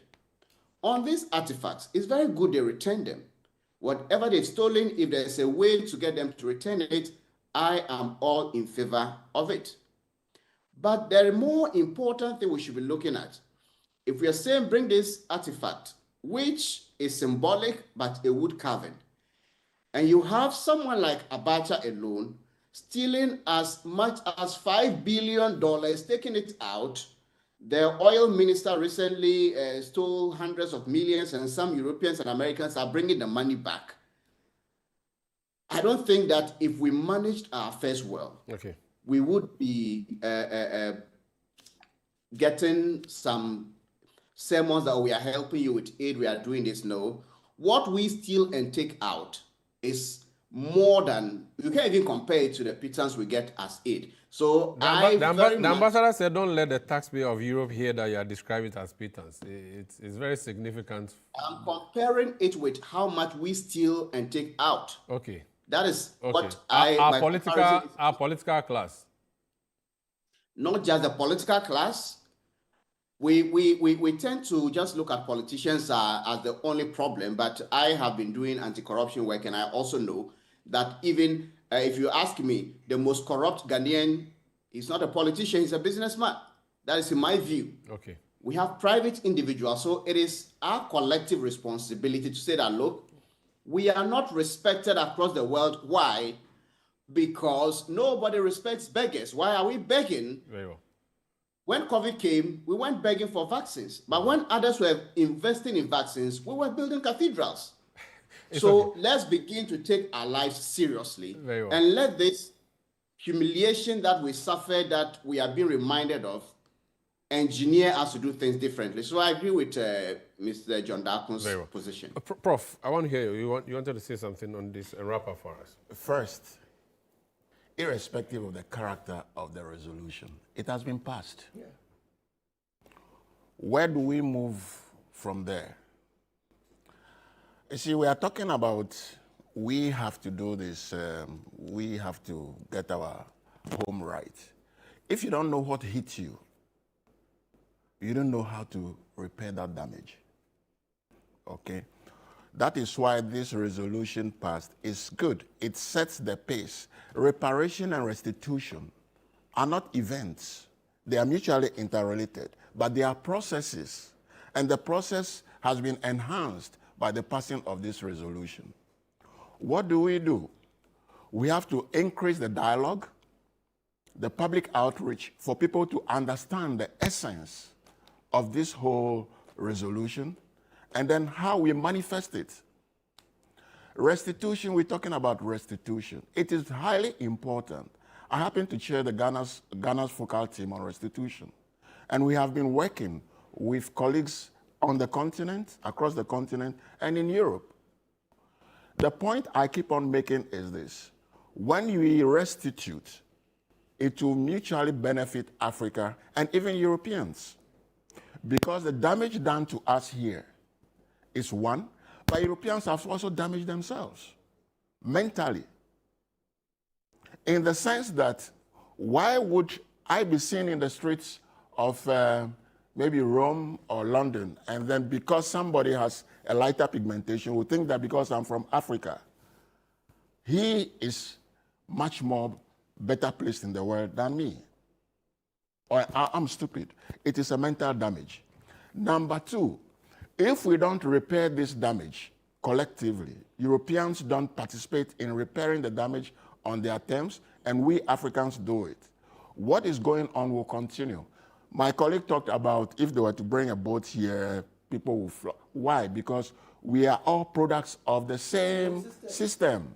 The politicians who are stealing money are products of the same educational system. They all go to the same schools. We have not yet transformed that colonial curriculum very much. We still go to the same churches that tell us that there is a white young man there who is pious and is your Lord and Savior. We do that every day. So you see somebody with a lighter skin and you say, oh, my Lord is here. Okay? We haven't changed that mentality.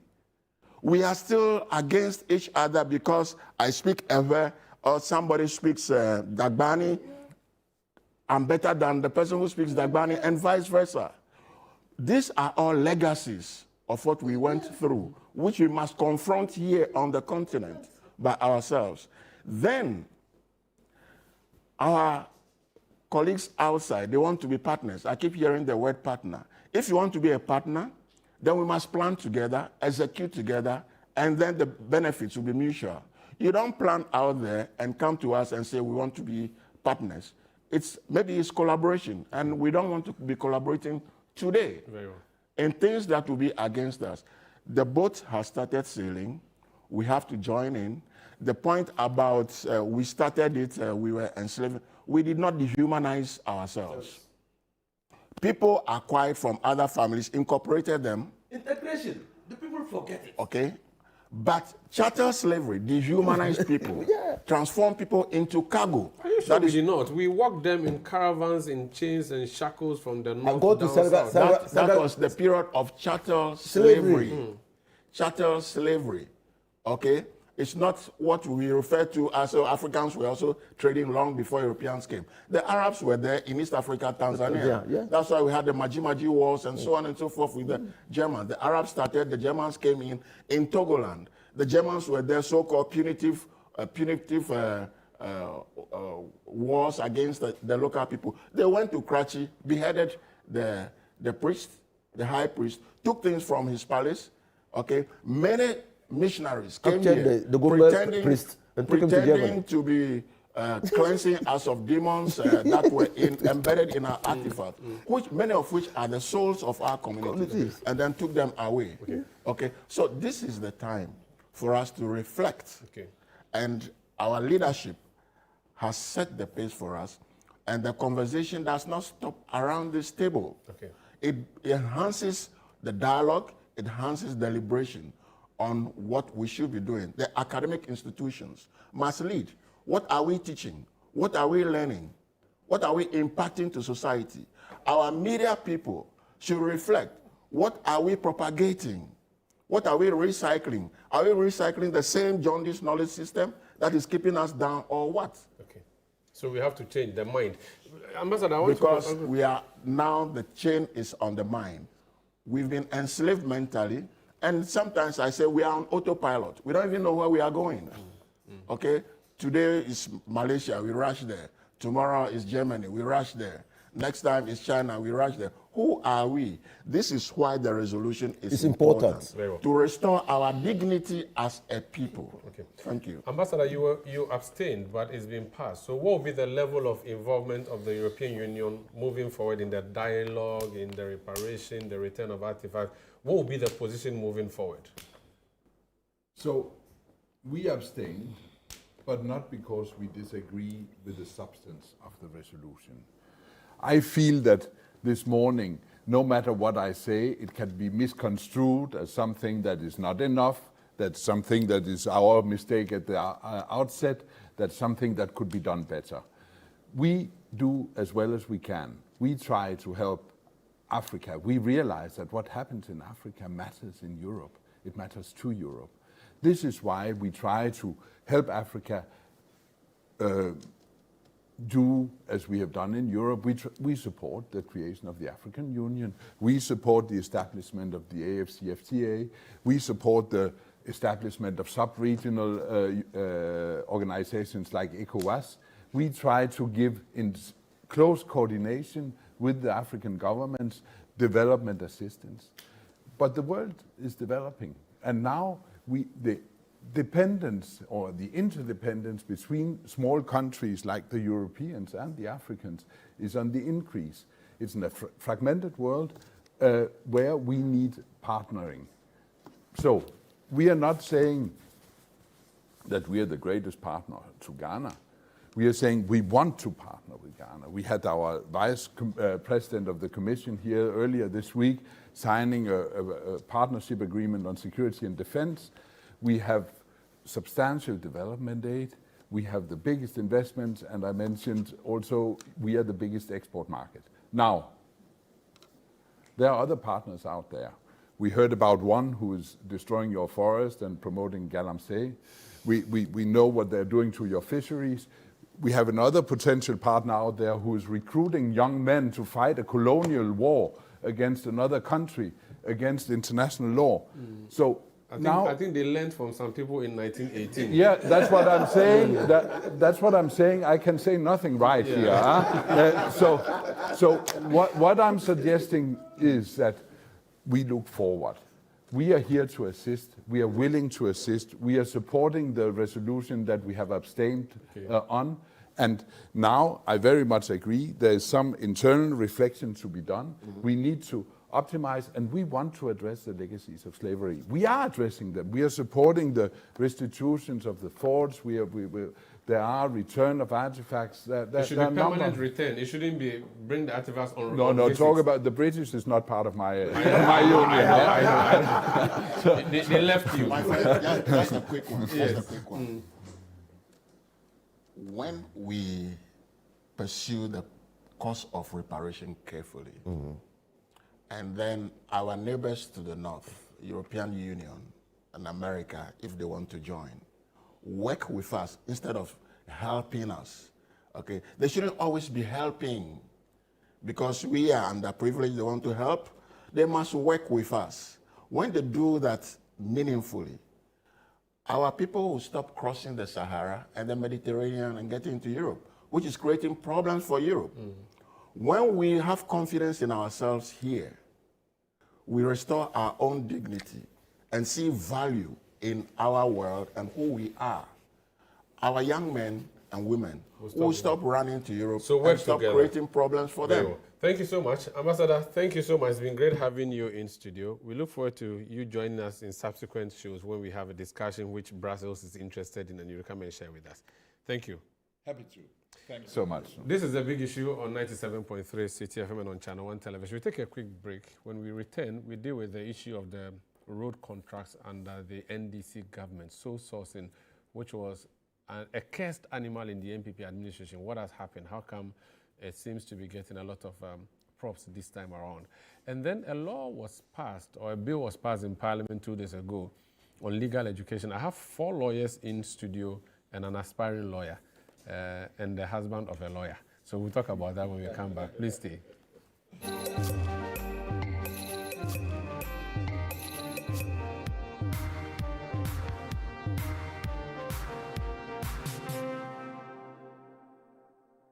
Welcome to The Point of View. This is your favorite current affairs show here on Channel 1 Television. On The Point of View, we pick the right topics, get the right guests, and ask them relevant questions on issues that matter to you.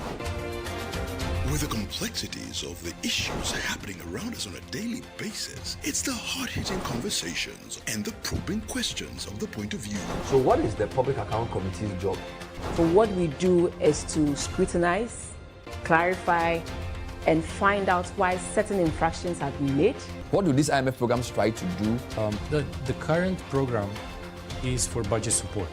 Okay. There are no projects attached. That teases apart the twisted entanglements of politics and governance, as well as religious and social discourse. The Point of View brings you the policymakers and duty bearers and drills down to the very bottom of issue.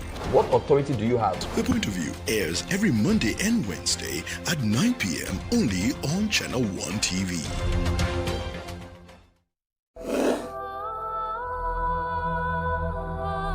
This Easter, as homes fill with laughter, shared meals, and love, pause for a moment and remember a child who has no one to celebrate with.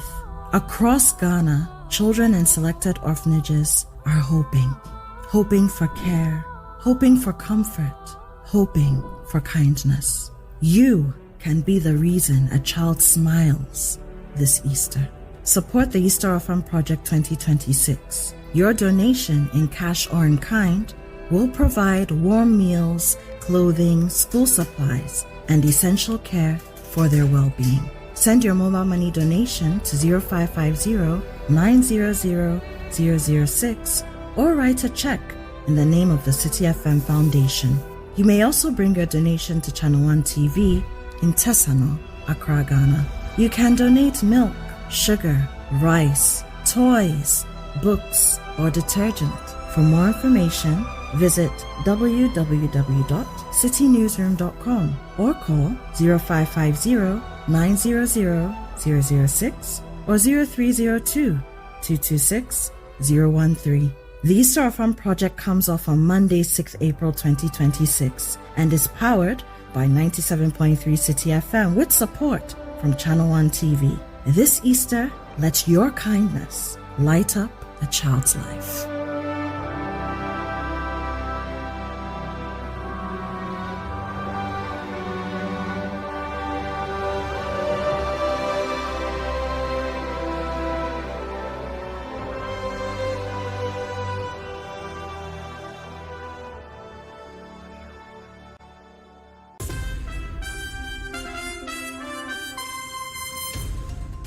Hello and welcome to the Channel 1 newsroom from our studios at number 5, Ola Hansen Lane at Tesano in Accra. I am Nanatifu Obwati. I'm Frema Edunyame. I am Umaru Sanda Amadu. I am Enosafo. I am Charles Osukumi. I am Makosia Otrick. They've given you land to build an airport, and the airport is named after them, and then you are going to change it and put your name. We hear a Jumara National Apprenticeship Program in Kokon Kete. Well, they are paper.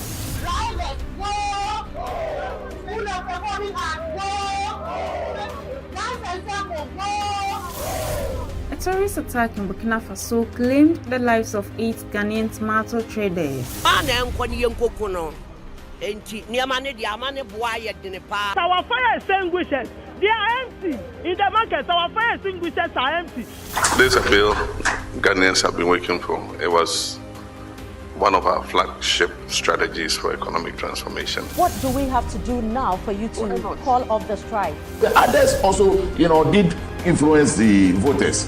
Prof, what becomes of these students, especially the continuing ones? They should reverse everything that they have done.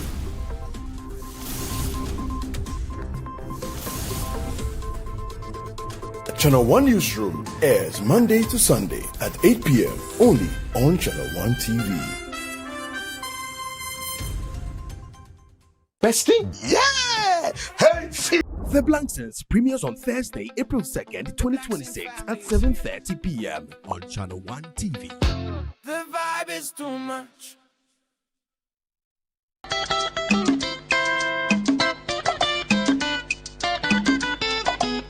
Channel 1 TV is celebrating Ochiame Kwame, the cultural icon, the musical genius, and the philanthropist.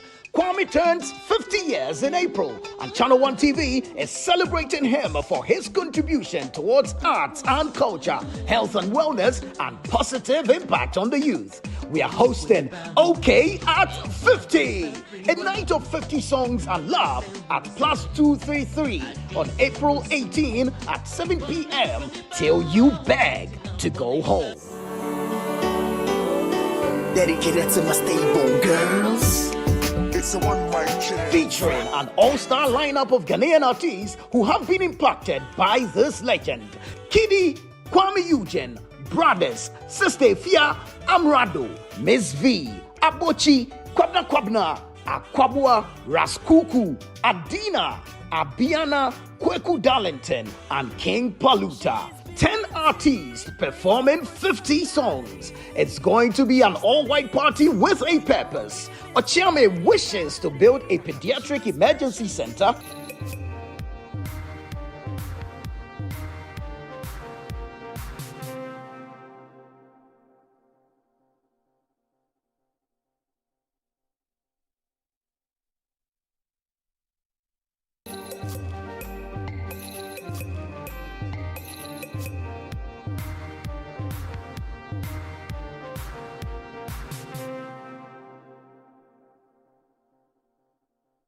Yeah, welcome back. This is The Big Issue on 97.3 CTFM on Channel 1 Television. I am Umaru Sandamado, moderating discussions for you this morning.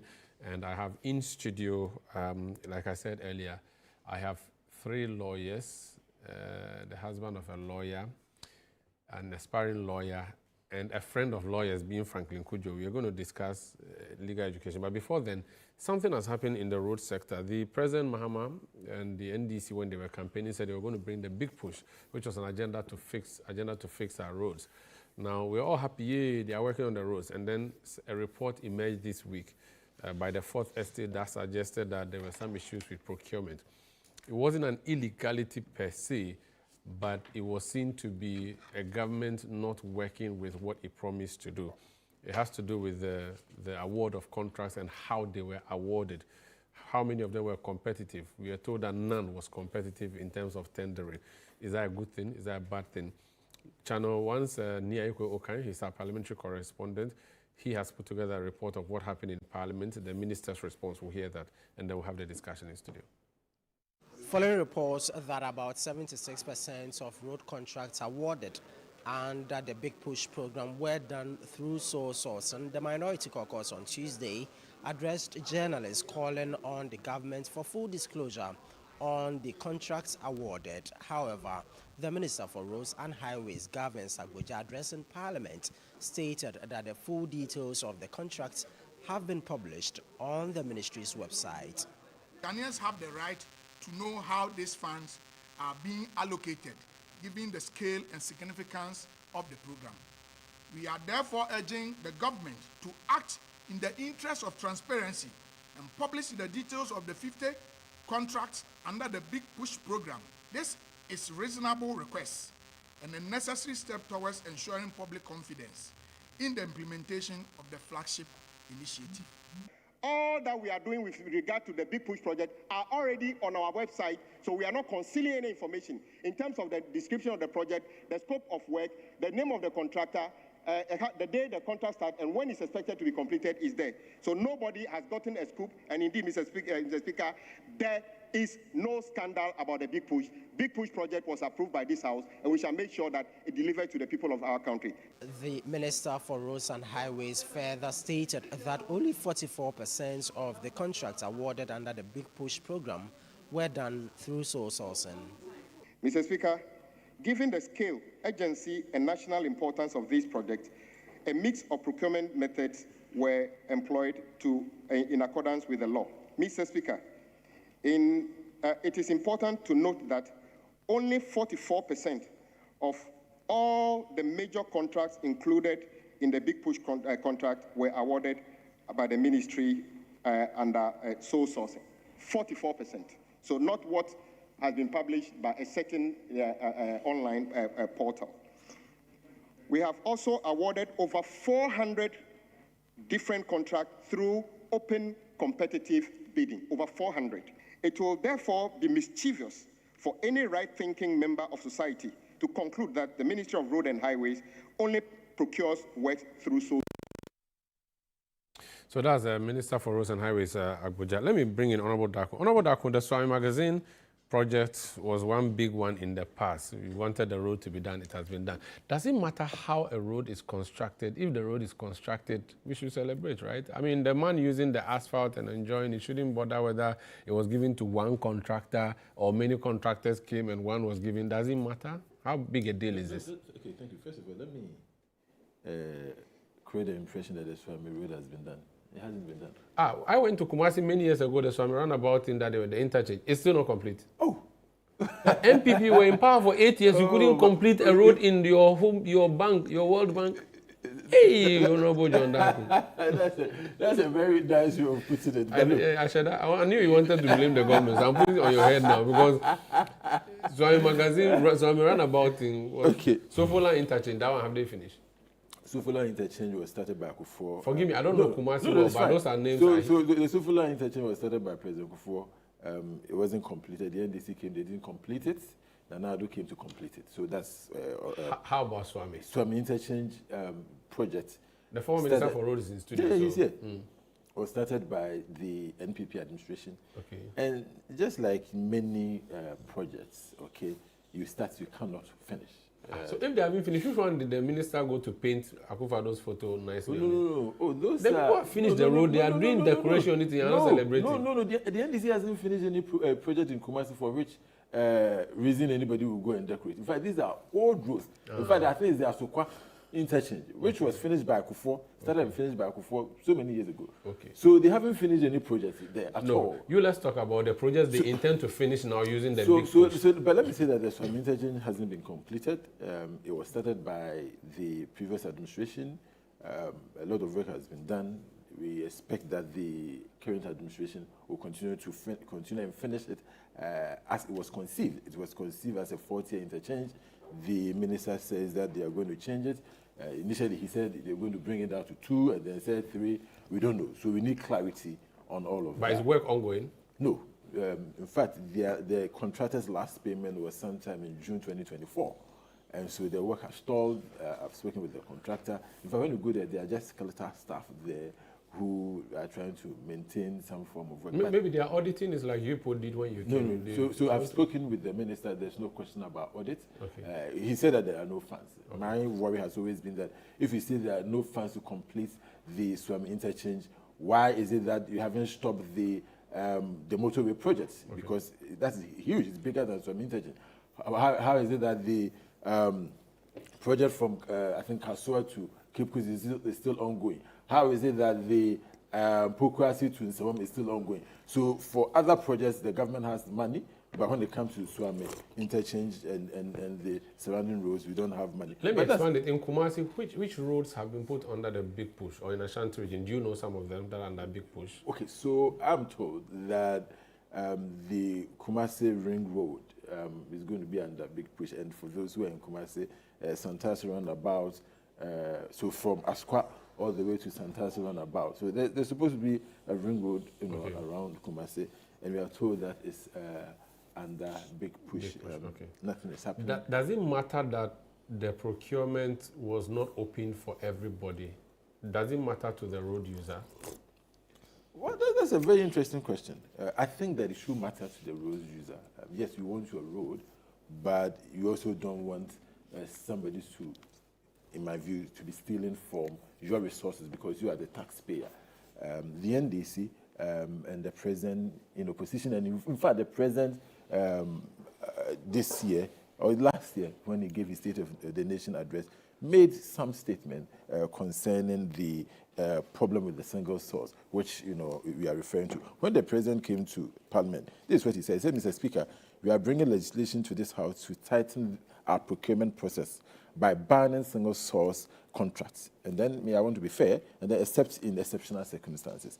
In the NDC manifesto, they stated the same thing, that when they win power, they will make single source procurement an exception rather than the rule, which is to suggest that single source procurement has become an avenue for people to enrich themselves. Okay, the NDC, Sami Jemfi, and all their spokespersons had spoken against the single source procurement as a way of awarding contracts. And so when you see contracts and about 76% of contracts are awarded through sole sourcing, you wonder whether the government that preached against this source of procurement really meant it when they spoke against it. Because look, how is it that the ministry feels that all contracts should be awarded, at least 76 should be awarded based on single source procurement process, when you can, as it were, advertise it, get competitive bidding, and then ensure that there's value for money, ensure that the people get the best out of the evaluated bids. One of the reasons I believe we go sole sourcing is to cut down the delays. And if this is a government that doesn't have time and they want to fix the roads as quickly as possible, then they could go through that route so that the project is, because opening competitive bid and all of those things may delay the project unnecessarily, don't you think? No, I think, or that's not enough justification for you? You see, you asked the question about the road user. When a road is constructed, okay, and the cost is inflated, it will affect the road user, because in the end, he is going to have to pay this cost. Now, we are told that a kilometer of road, which used to cost, let's say, $1.4 million, okay, the asphalt road, is now about $2.5 million, about $1 million more, because it's single-source procurement. Now, not because of inflation? No, not at all. And so the point is that if this contract had been opened up for competitive bidding, somebody would have bid that 1.5 million and we still do the same work. But right now, we are giving it to our friends and family members who inflate the cost of the project, and they will benefit. But we don't have evidence to suggest this. We are just speculating for now, aren't we? Well, I mean, because in the past we've seen sole source or single source happen. Yes. And it's been justified. And it's been condemned also. Yes, it was condemned. Justified that there's a reason. So if we say we've seen sole or single source happening now, it does not automatically mean that there's corruption in there, does it? So you see, so here's the thing. It is the law. The law gives you the opportunity, the Procurement Act gives you the opportunity to either go restrictive tendering, sole sourcing, or competitive tendering process. The point here is that this administration, okay, whilst in opposition, the party was in opposition, fought against the use of single source procurement. And I've told you what the president told the people of Ghana. Said that they were even going to bring a law to tighten the procurement process in that regard. That policy hasn't come. And you see almost 76% of road contracts awarded being, going through single source procurement process. And the thing is that there's a likelihood of corruption. The NDC, when they were in opposition, fought against it. So the question is, where is our principle? So it looks like when we are in opposition, we red is okay, but when we are in government, then red is bad. So the reset is not showing? No, we cannot run our country like that. We need to be very honest, because you see, if we continue to do this, the Ghanaian is going to lose confidence in our politics. Me, I'm worried for our democracy. I'm a young man. We have a lot of young men around, or young men and women. The future of our country depends on how we safeguard this democracy. If we continue to, in my view, lie to the people to come to power, okay, then a time will come, they will lose complete faith in the system, and the unthinkable may happen. They may rise up against the system. We don't have to do that. We need to, as a country, condemn, the double-tongued nature of politicians. That cannot be accepted. When you are in opposition, you claim single source procurement process is bad. And then when you come into government, that is the only source you use. We cannot be a fair politician if we continue. Honorable Yusuf Hussein, you once served as Minister for Roads and Highways. You are a lawyer. Why do we go single sourcing as government? Can you give us a quick education and then tell us we're opposition now? Because it appears you have not stood by what you promised when you're in opposition versus now that you're in government. To the certain point of any debate on single source procurement is the Public Procurement Act. In Section 40 provides for how to source for services, contracts, or works through a single source. Now, the law also says that it should be in exceptional circumstances. Now, the minister's answer in Parliament clearly positions what has happened at the Ministry of Roads and Highways as an exceptional case. Clearly. So it means that... But the exceptions have been listed. Yes, it's listed. In the law. Yes, so I'm going to tell you the exceptions. Okay. The Section 41 says a procurement entity may engage in single source procurement under Section 41 with the approval of the board in the following exceptional circumstances. Then B, where there is an urgent need for the goods, works, or services, and by engaging in tender proceedings or any other method of procurement is impractical due to unforeseeable circumstances giving rise to the agency, which is no fault, which is not the result of dilatory conduct on the part of the procurement entity. So agency. Agency. Mm-hmm. So that's one exception. First of all, the first exception is the first standard condition is that it must be in exceptional circumstances. The minister says that this is exceptional because only 40% of the contracts awarded by the ministry in the 2026 budget went to single source and for exceptional circumstances on the grounds of agency.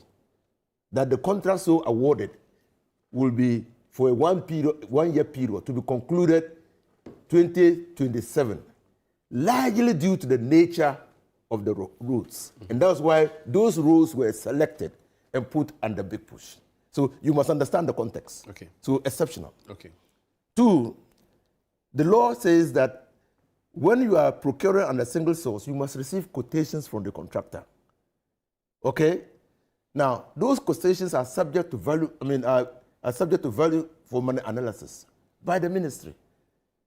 And the ministry will review those contracts and come to what, in their view, is acceptable for the implementation or delivery of the contract. So it's not as if to say that when the contractor brings his quotations, automatically accepted. No. They vet it. They vet it. Okay. Now, and we are lucky now, even as we speak, just yesterday or the day before, the value for money law has been passed, promulgated by Parliament. So that there's now a second layer of check on even by public procurement, either for single source or for competitive sourcing. Okay? So that's the case. The second thing, I hear general refrain. The road is now 2 point what and what. I mean, this was what your predecessor, my good friend, Shemensa Bunsu, in the NDC era 2015-2016 was always talking about. At that time, we were procuring a kilometer of road at $750,000. But even depending on the 1, topography, 2, availability of material for the road, 3, the design of the road. Yes, all of that put together. Okay, now, so he said the maximum should be 1.5. So he said, what I'm saying is that at 750 per kilometer, he said it was too expensive. When they came into office, by the time they left, it was like Daku had just mentioned the figure. 1.5. 1.5. And now you're doing 2.5. No, I'm not saying we're doing 2.5. Yeah, it's 2.5. I say that the cost per kilometer of road depends on 3 things.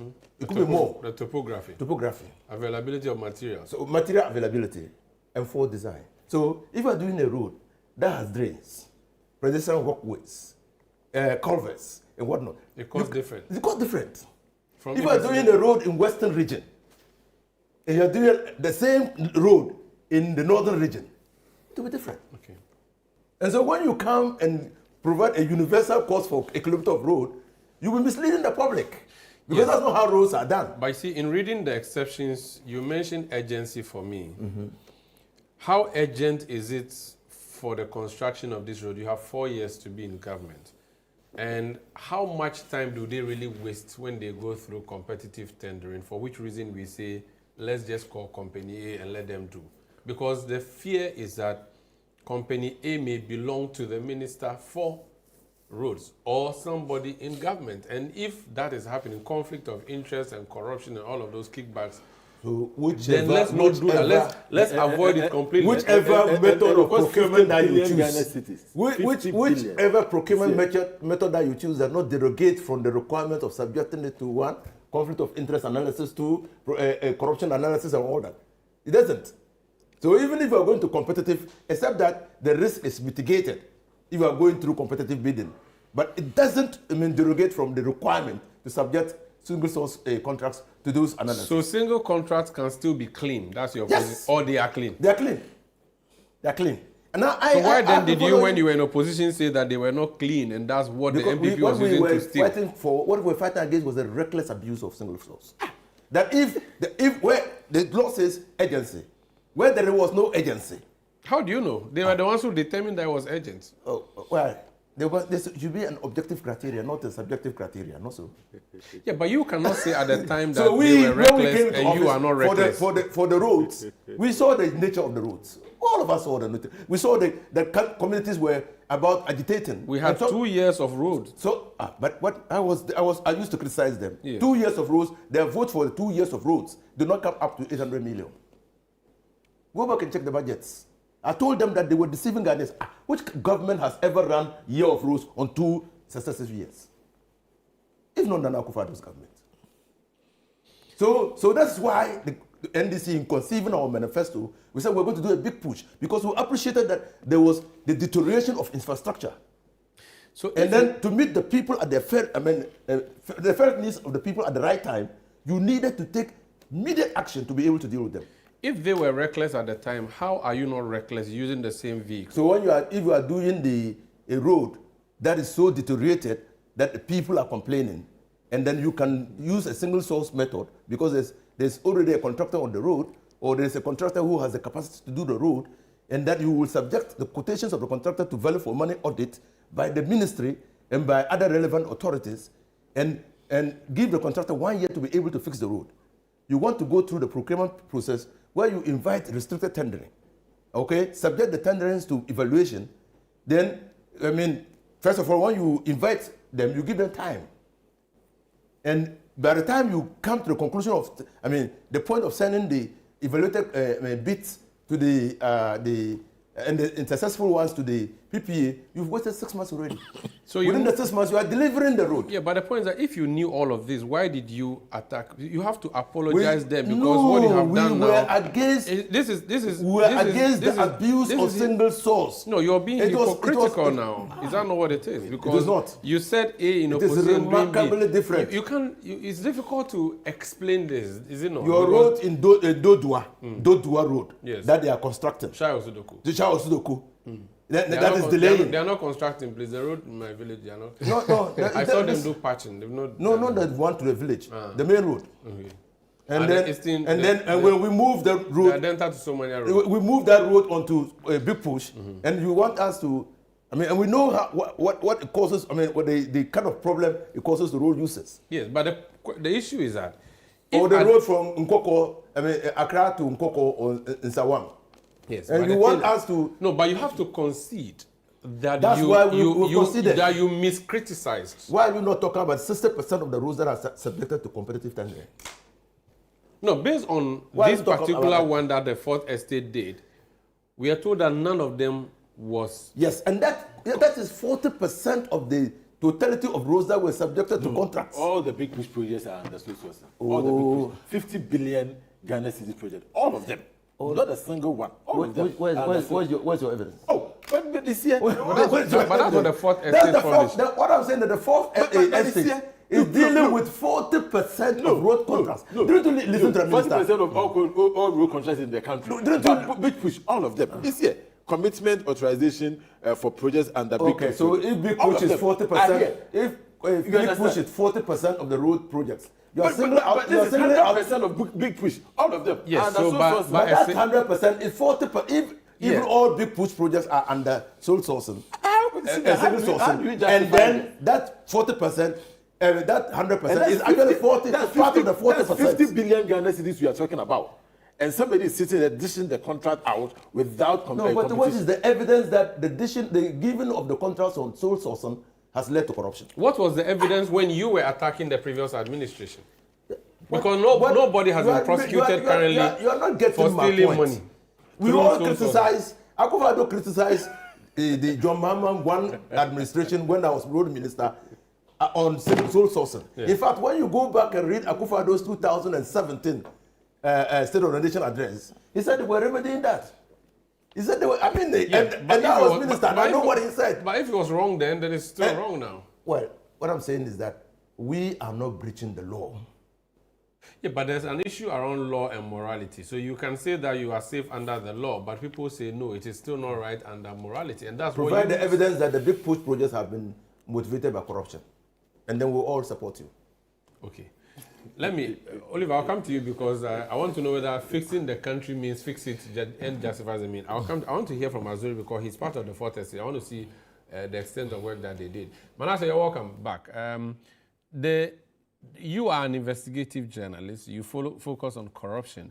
The Fourth Estate has done this work. The fact that there was single sourcing, does it automatically mean corruption? Can you draw a link? Is there possible? Because the Honorable Minister is saying that you can't link it. So if you can't link it, then you can't say corruption. The work has been done. That's what matters.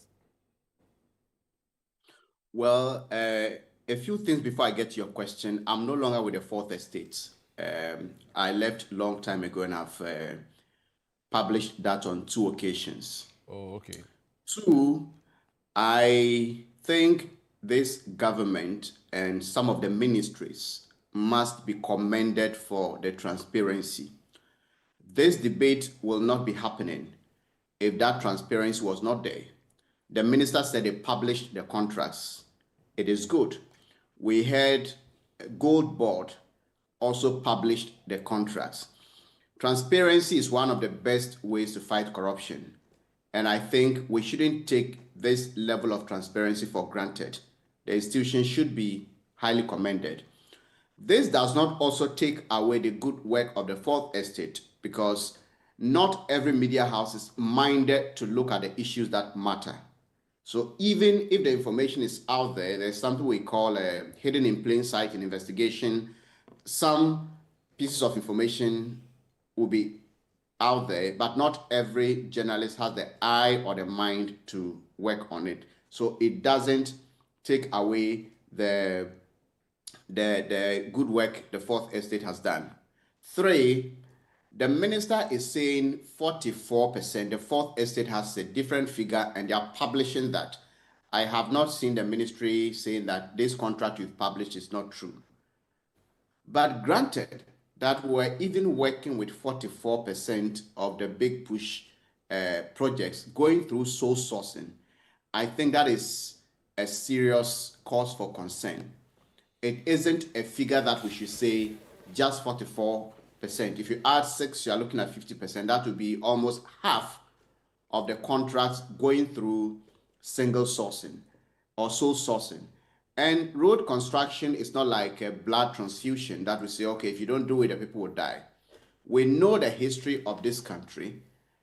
These things will be rushed, and the contracts will be abandoned for years. The contractors will be complaining that they have not been paid and all. So I don't buy the argument that this is something that is trivial. If you don't even want to do the political equalization, it is still a very serious matter.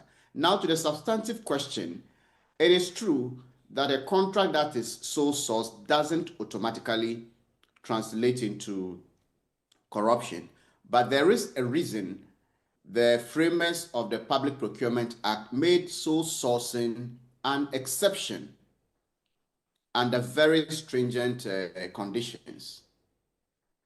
I don't see road construction in this country as an emergency.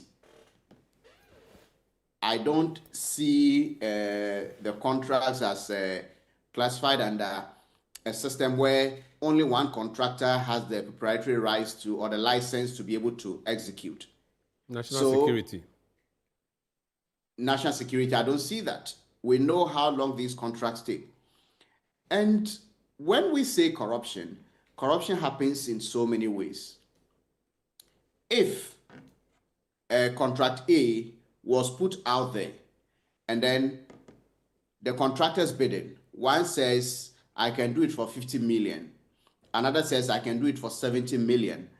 The third one says, I can do it for 100 million. Then we look at the amount and also the capacity of the contractors, and we realize that, okay, the 70 million one has the capacity to do it, and his price is reasonable. The 50 million one maybe is the lowest, but the quality of road we want, he doesn't have the capacity. The 100 million one is equally as competent as the 70 million contractor, but his is higher. So let us give it to the 70 million contractor to construct this road. Mm-hmm. At the end of the day, we save 30 million for not giving it to the one who would have done it for 100 million. Mm-hmm. But if through sole sourcing, there's no competition, we give it to the one who is doing it for 100 million, he's qualified to do it. But could we have gotten a cheaper price? If we go to the market to buy, we don't just meet one seller and that is it. No, we look at, if you're buying vegetables, you look at the quality of the vegetables, you look at the price. So to just say that it is not corruption, legally, it is true. But if you want to look at the practicality of how these things work, if we are getting something higher than how much or more expensive than how much we could have gotten it if we had extended it to or subjected that procurement deal to competitive tendering, then in a way, it may not be corruption, but it may be seriously, those transactions may be causing financial loss to the state. But the former minister has just said that even if you agree on the 100 million guy, you will still test the market. You have to, there's an audit that is done to check whether the figure that has been proposed is within the market standard, so that you cannot go and get a contract of 120 million when the industry standard or the market standard at the time is 80 or 100 million. Engineer's projection. Yeah, so engineer's projection is always there to guide how you source, you single source. Yeah, so if that can happen, then you can say that you are properly covered, and the framers of the law anticipated all of these things, so they put these clauses in there. It is not always covered. Some of these deals, when you go into them, you would realize that the engineers and the politicians, they all have their biases. Okay. There are some contractors that are also, so to speak, very generous, that when they are involved in deals, when they are involved in contracts, they are more likely to get favorable deals than the average benchmark. But these are assumptions because of what you know and what you have done in the past, and you know that people manipulate these things. But it is not what you know, it is what you can prove. And to the extent that you cannot prove that there is any underhand dealing happening, we are only speculating, and the speculation, you cannot attack the government. So yes, you can say that the government took a different position than it did when it was in opposition. Yes, yeah, you can attack them for that. But you listen to Sami James and he says, they have done it better. And I remember when MPP came to power, there was a rally they did where they said they have done some things better than the NDC. Could it be that NDC can now say that, oh, they did it in this way, it was reckless. That's why Inusa is the word reckless. Maybe they are better at awarding single source. So both have not engaged in illegality, but one has done it in a better way than the other. Is that argument tenable? There is no better way, and you cannot tell me there's no potential loss of revenue, unless, of course, these contracts that we are seeing, we are saying if the government is able to tell us that with the single-sourced contracts and also those that went through competitive bidding, if you compare all of them, you have the same amount. And there are reasons that these amounts vary, and I listened to the former Roads Minister, Honorable Inusa, and I respect his opinion. He knows better on what goes into contracting or pricing road contract. He knows better than I do. But I also say that these are things that are subjected to human, interpretations. The engineers are human, and we know that manipulations happen. There's a difference between what is out there and what happens when these deals are contracted. Okay. And I don't think that one government or one set of politicians, I'm not the type who think that, well, NDC is inherently evil or MPP is inherently evil. When they are in opposition, they say all the great things. Honorable John Dako, if he were in government now, I suspect he would have defended this. And if the NDC were in opposition, they would have also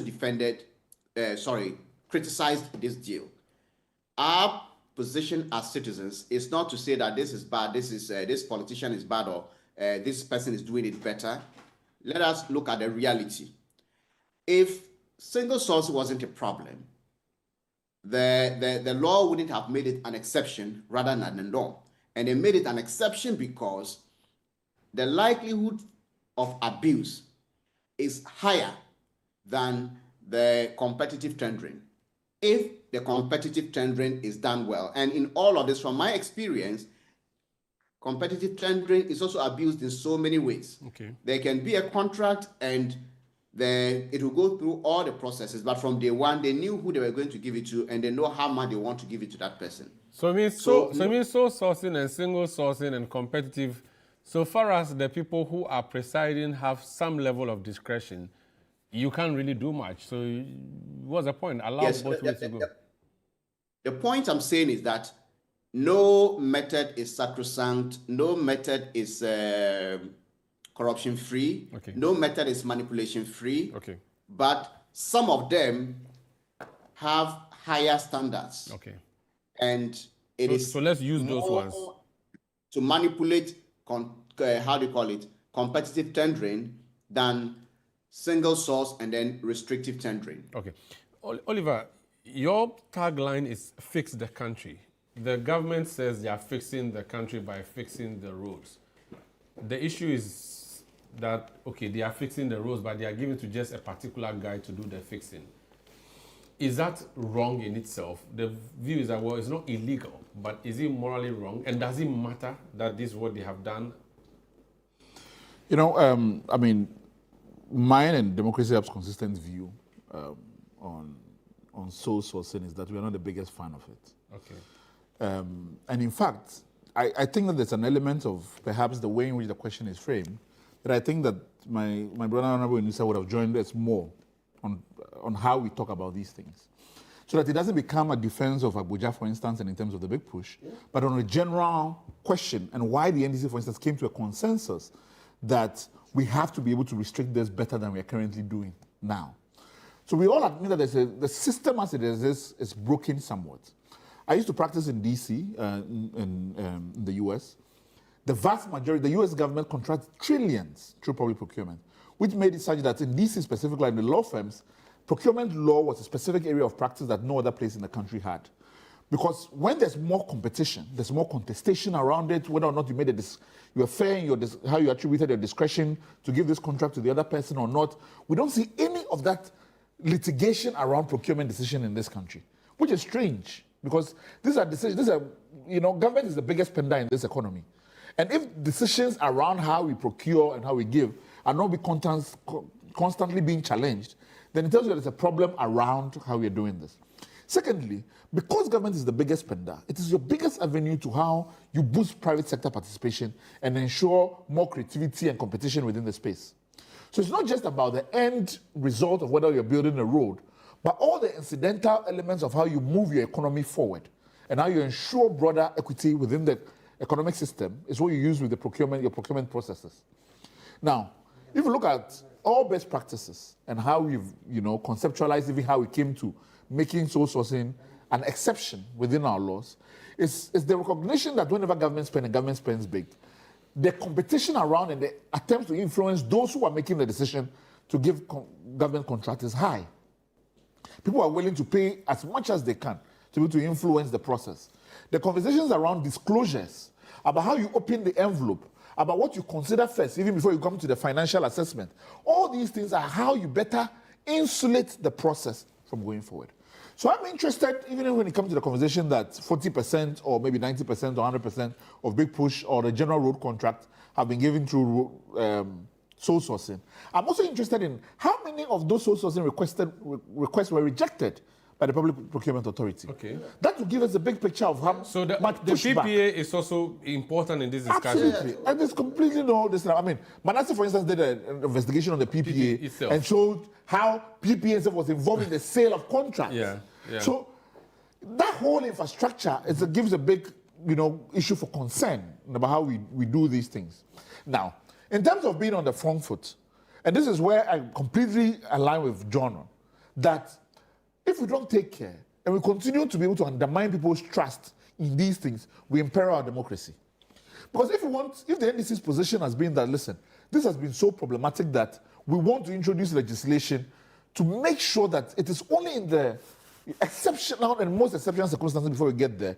If the government, on particular a big project like Big Push, wants to take a different approach, be on the front foot and tell people that because of X, Y, Z reasons, the Big Push is going to go through this process, but only exceptionally. so that we front load the conversation about how we're doing it. Pre-announce this. Yes. So let's front load that conversation. Let's have it this way, so that an organization like Ford Estate is not the one then bringing this to the fore. But what about? And then you come say, but this is not illegal. You forget everything we said, but. Preempt it. But what about the counter argument that, listen, we are the one who give the information out anyway? So no, that's not sufficient. Praise us. Like I said, so much in government information that is out there supposedly that you can, through right information, get if you want, or these kinds of things. When you are in government, your job consistently is that, how do I stay ahead of the curve? You cannot say that you do not know how Ghanaians perceive this thing. You have participated in the conversation about how we talk about procurement and single sourcing. So you should be the last person. So you must understand that when you go through this process, people's suspicions are at their highest level. Now let's be clear. Nobody comes into government, even if you have voted in as minister for roads, that has a bank of all companies that can do a particular job better than anybody else. You don't have it. So the conversation about, even in terms of how do you make the decision as to these are the companies you're going to source, is something that is consistently under scrutiny, even in terms of going to PPE as to why them. Now, my fear now, as we're having this conversation, is it legal, is not illegal, that the next stage that the Fourth Estate is going to go into is looking closely at those companies that have been sole sourced. And we're going. But why is that a fear? And that, not well. That shouldn't be a fear. Actually, you're correct. You're correct. I think in terms of my phrasing of this. Unless you are in defense of the government. No, I completely agree with you. That in fact, he's afraid of what to come up. And therefore, I hate his government. No, he knows his government. He's not. I want him to put it well. No, he's worried. Say the thing can blow up in our faces. It's English language. It is not about whether or not the government. It's about once these things are looked more closely, what would this or could this potentially unravel? Which is what, for me, is other important. leg. So I am completely aligned with the government. I have said in the past that, even in terms of materiality thresholds, there are certain decisions that you could make. Well, we need, cleaning products for our office, which will last a month. As to whether or not you're going to an open tendering process, I don't know.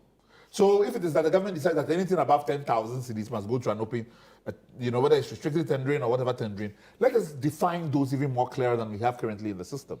Then even beyond that, I saw this happen, for instance, when the conversation around certain awards that have been made to Sandogbe's company came up. Mm-hmm. And I wrote and I said about this sole sourcing issue is going to continue to be the undoing of every government. Because even tied into this question, we haven't addressed significantly how persons in government positions continue to have commercial interests in companies that are doing government work. Nobody is under any compulsion to accept a government job. That it is fine. Even in the US Congress, there are conversations as to whether or not Congress people should be trading in stocks because of information that comes to them ahead of the time. They cannot. Now, let's take the code of the code of conduct, the Code of Public Officers Bill. Mm-hmm. That as to whether or not we are getting into the stage around clarifying our rules around conflict of interest, as to whether or not once you're in government, whether or not you can participate in these things. Whether if you owned a company before you got into government, whether you should put your shares in trust and disassociate yourself from it. These are things that Parliament ought to move us ahead of. Even though we are told that views like the one you just said is the reason some very competent private sector people will not want to go into government, because then you have to put your company on hold. But that is fine. There's also another problem around the whole rule of conflict of interest. Yeah. As soon as you declare, you would have dealt with it, and then you can declare, and then that. But there are several jurisdictions in which you cannot, if you are in government, you cannot participate in certain contracts even to begin with. If there's a company that's affiliated and associated with you, our whole regime of putting in place beneficial ownership, as well, is to be able to know even better. Mm-hmm. So it's not just something that we do for ticking the box purposes, because we are a nation that we all agree is consistently challenged by these questions of who is in government and who is getting what over time. Is it too early to start pointing the finger of corruption to this government? And again, does it appear as though the opposition is looking for a scandal against this government, so any small thing, even if it's not significant, they throw it at the government? So that, is this issue is it a big issue, like a big scandal against this government as it's being pushed? No. Is it the beginning of corruption? How do you see it? This is the standard we have set for corruption in this country.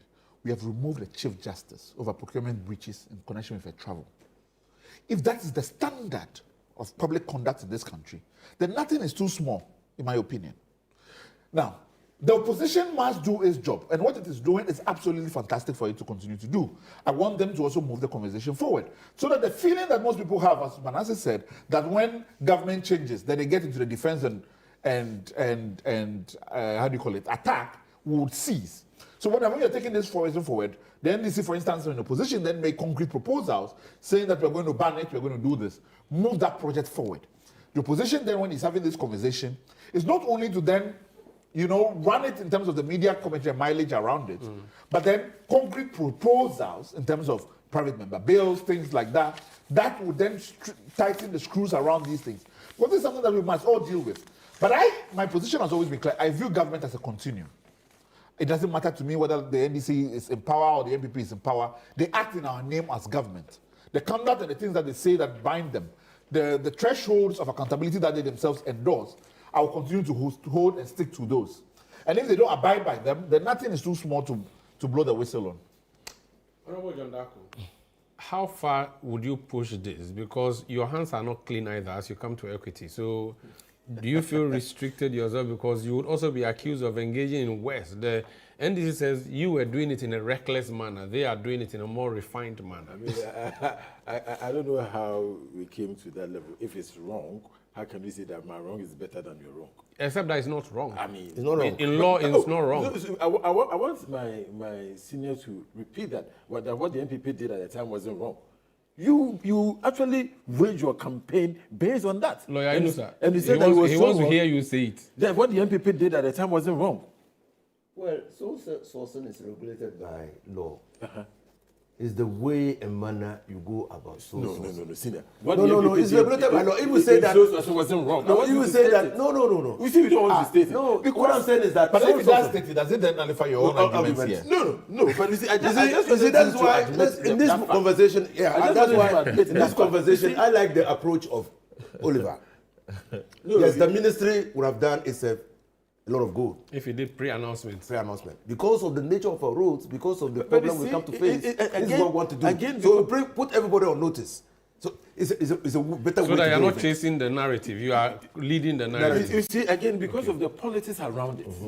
You understand? Let's not pretend there's no politics here. There's a lot of politics. You did a lot of politics with this issue. When the president came and announced that he set up this conflict of interest policy and that his members were supposed to stick to it, that was going to be the standard, you praised him. How about you understand? I asked this question at the beginning, I'll ask again. The government said they are going to do a high expressway from Accra to Kumasi. Yes. If they do it for you and it was just one company that was given to do that, would it matter? It would. If, for instance... if you can't prove that there was any theft. Again, you see, that's the point. If, for instance, that road could have been done for 1 billion. No, but those could have been. You could have been for 3 billion. Then that's an issue. Yeah, but you cannot be certain that it could have been done. But that's the whole thing. You see, we want to be sure that the people... It's like crying wolf where there's none, right? No. You see, so that means that, let's say that because of course, under the law, it is allowed. Let's say that is what we are going to use. And then let's stop criticizing any government that uses sourcing. You understand? When you say that the NPP did it recklessly, what do you mean by that? What do you mean by the fact that NPP did it Don't forget that judgment debt is a legal matter. You people sang songs for judgment debts. When you came to office for 8 years, you probably also paid judgment debt. But if the court says pay, you have to pay. No, but so the point is that we need to elevate the conversation, in my view. What is wrong today should be wrong tomorrow. We need to be very consistent. Very well. And that's the point we've been making, we've been telling our brothers in the NDC, that if the NPP time, sourcing was wrong, in spite of the clear provisions of the Public Procurement Act, then you should also say it's wrong now. Very well. But for me, I think that going forward, all right, what we need to do as a country is to take critical steps to weed out corruption. Because in all of this, what we can see, and that's what we don't want to see, the elephant in the room. No, use the umbrella. Well, I guess yes. The umbrella in the room is that the roads minister is dishing out contract, 50 billion cedi contract to their cronies, and they are going to benefit from it. And you have no evidence that there's cronies or there's... And that is why it's the umbrella in the room. No, but... Nobody wants to say that this smells of corruption. 50 billion Ghana cedis The contracts have been dished out. We don't know how those people were selected. We just assume that, oh, this is an urgent route that needs to be fixed. You call Procurement, bring your document. This is 1.5 billion. Go and do it. Are you on any of the committees that does oversight? So that I would ask you to perhaps have the committee invite this. Oh, I mean, all our committees are. No, I mean any oversight. Of the committees that on roads specifically. No. Oh, okay. I would have talked to your friends. I want to. Parliament is always competent to even listening to him, it brings my mind back to when I was road minister. Then Nana Akufo-Addo, as flag bearer of the MPP, went to Circle. You remember? And said that the Circle project, the overhead was inflated. Queiroz Galvao. Galvao. And you remember what the ranking member on road said to him? No, I've forgotten. Oh, you remember? I remember this. Yes. Was the former minister for Ejuso. Former MP for Ejuso. He said no, he was totally wrong. Because you need to look at the cost of construction and cost to finish, and the materials to be used, quantify them, and see what is feasible. And if what has been used to do the road is more than that, then you can say that, well, you have no value for money. But until you test and find that, you can't say that. So let me make a last point, Senior, on this. You see, when you accuse the MPP of recklessly using the... we have done that. We have done that. Okay, so when you come to power, what you have to do is that those contracts, you need to challenge those contracts. If they were wrong, you need to prosecute people. Have you been able to do that? So we are looking at that. So you see? Let's move the conversation forward. You are in Parliament. You passed the Legal Education Amendment Bill 2025. I don't know whether you guys abstained, you voted for, were you part? Did you walk out? But the things that you put this in, when you walk out, it doesn't change anything. Did you support the bill as was passed? Oh, I did. In fact, not you as a person. I mean, you as minority. The minority supported. What are you seeking to do as lawmakers by introducing this new law? I think that you see this law, the NDC also again campaign on it, and I think because of the number of backlog we had, in getting access to the law school, it became obvious that something needed to change. And so the NDC, in opposition, saw the need to galvanize again law students against the government and said that, well, we're going to change the law. I think that generally what we have done, and I say that because we did it as Parliament and nobody abstained. In fact, some of us stayed in the room during the plenary and the committee levels. A lot of my colleagues were involved, the line by line. But my worry was that government rushed this. I think that we needed more time. There are some few things, even as I yesterday, I was still discovering. And of course, we don't make perfect laws. Sometime later, the government may have to come back to amend the provision. But of course, what we sought to do was to ensure that the access to the legal education was expanded because there was a bottleneck, as you know, too many law faculties were producing students who couldn't get access to law school to become lawyers. And so right now, with the passage of the bill, we are waiting the presidential assent. Once that is done, access now is going to be easier. We're going to license some institutions, at least. I believe that the major universities in the country, because of the facilities, because there are facility requirements, those ones are going to be licensed to train students from the law faculties. So they are going to get law practicing certificates after that. And then after passing the law practice training, they will write the national bar exams. And when you pass the national bar exams, then you become a lawyer. So what has happened is that if you look at this bottle, the problem was the entry. You needed to enter and come in here and then prepare and get out. What is going to happen now is that we're going to have a situation where entry will become a bit easier, but maybe getting out will be difficult in the sense that, yes, now you would have entered the accredited institution to read the law practice training. When you are done, you have to write a national bar exam. So the problem is going to be here. How do we get out of here? So the exit becomes the problem The instead of the exit entry. becomes the problem because the entry was the issue. Right now, it's going to be the exit. So we've shifted the problem. We've carried the problem forward. I don't even want to call it a problem because, in my view, as a law teacher, I've taught law for about 15 years or so. Okay. I don't think that it was a problem because, see,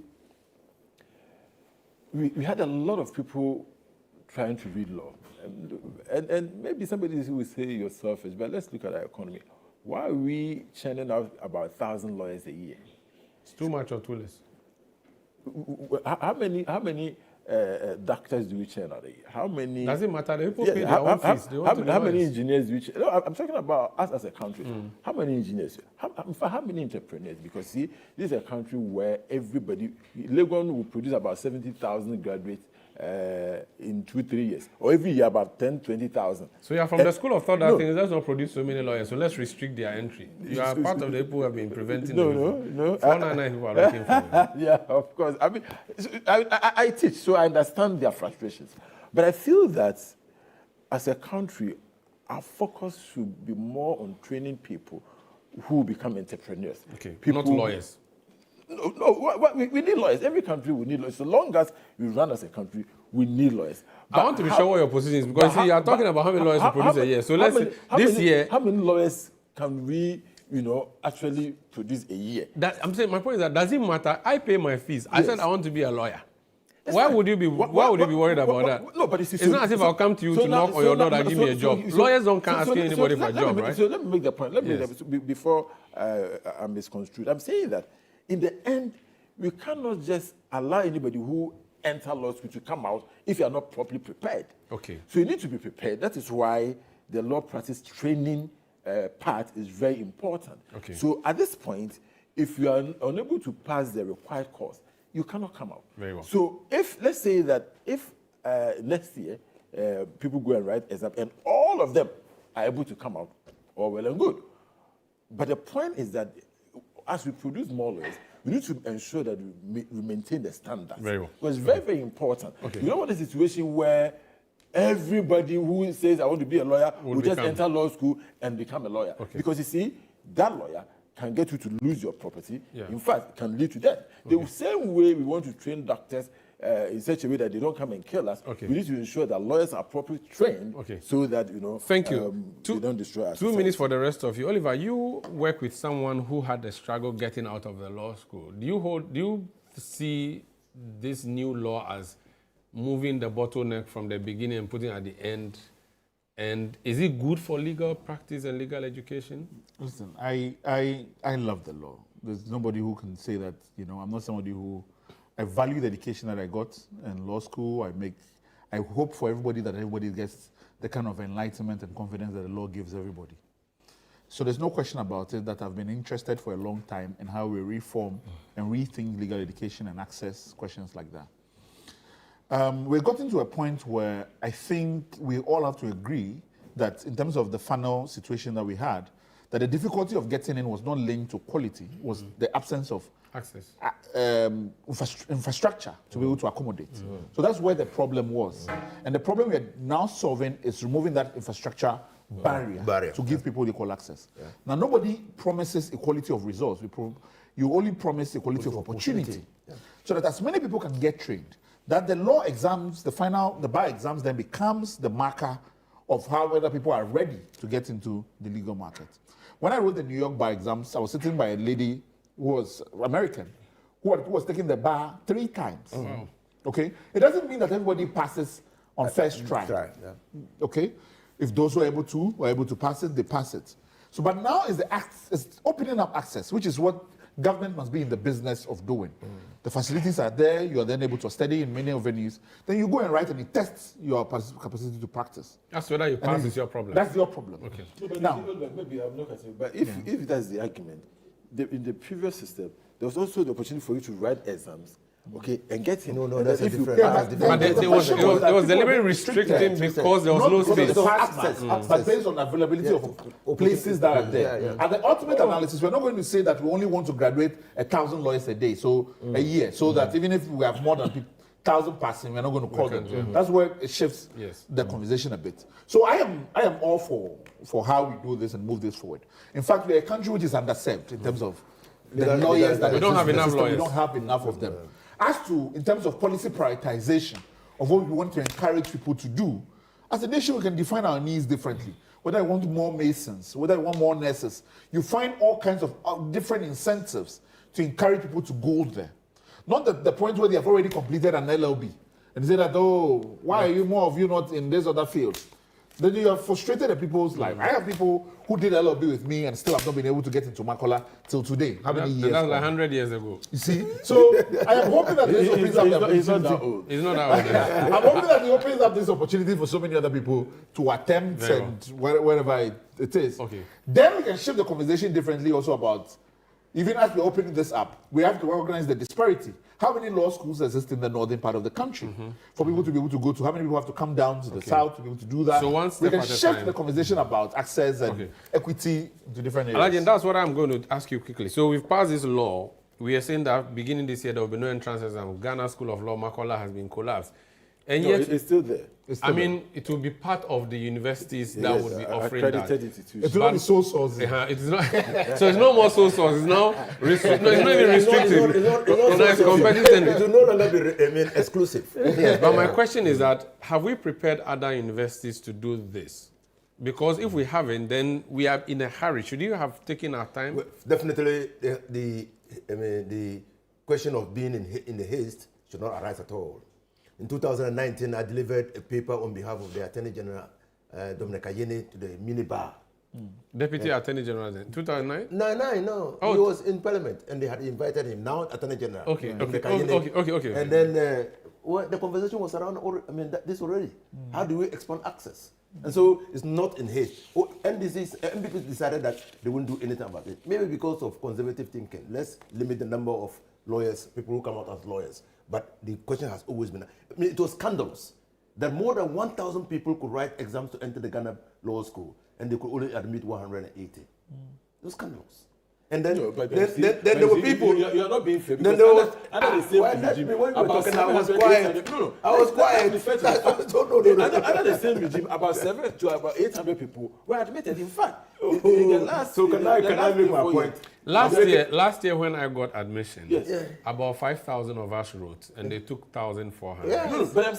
This year, I mean, this current first years, about 2,000 plus were picked, and over 5,000 wrote. But this is the exception, actually. It's not a norm. So let's talk about the conversation. What's the conversation? It's not fair to say There have been under changes. the NPP, What I'm saying is that there have been 100 people waiting. I mean, let's be fair. That's a fact. Oh, come on. You can change. Your opinion can be different, but the facts are the same. But so, now, what I'm saying is that. So things have changed. Yeah. When the Faculty of Law was established, it was the only law school in Ghana. Yeah. And when we went to the Faculty of Law, I mean, you needed to just pass the first year examination, and you were on the way to the law school. And they produced only 60, maximum 60. That's why the law school allowed for, these people who came in for part 1 and part 2, those who didn't have a degree in law. So because the numbers were small. But it's not, now the plethora of law schools. I'm looking at the practicalities. When are these universities going to recruit lecturers to prepare and start teaching people to do this? We identified the problem, even we're considering it. That, look, you need to look at the faculty, the library, the teaching. It's too early to say let's start it this year, don't you think? No. So there will be a criteria and there will be an assessment. If you qualify to start it, you will be given, mind you, there's accreditation. The power to accredit institutions includes the power to refuse to accredit. Okay. And so when they come to inspect those institutions, and those institutions do not meet the standard, because quality control is inherently important. So Makola is still in a comfortable lead? Definitely. Okay. Yeah, definitely. We have to end the discussion here. It's been great having you all. Thank you so much for spending your Sabbath day with me. Oliver Bakavoma, convener, Fix the Country, member of Ghanaian delegation to the UN. That's what I'm giving you. I'm reading. That's what my producer wrote. Okay, fine.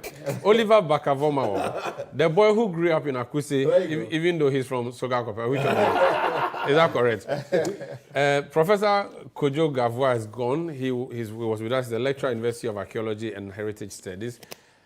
His Excellency Rune Skinbach, EU Ambassador to Ghana, was with us. He's also left. The Honorable John Daku is NPP Member of Parliament for Swami. The Honorable Alhaji Nusa Fuseni is former NDC MP for Tamale Central. Manasseh Azuri Awini is from Bongo, but he connects himself more to Ketekrachi. He's an investigative journalist, and he was with us. Franklin Kujo, unfortunately, could not join us today. I am Umaru Sanda Amado. This has been The Big Issue. We'll return next week with more. Please stay with us.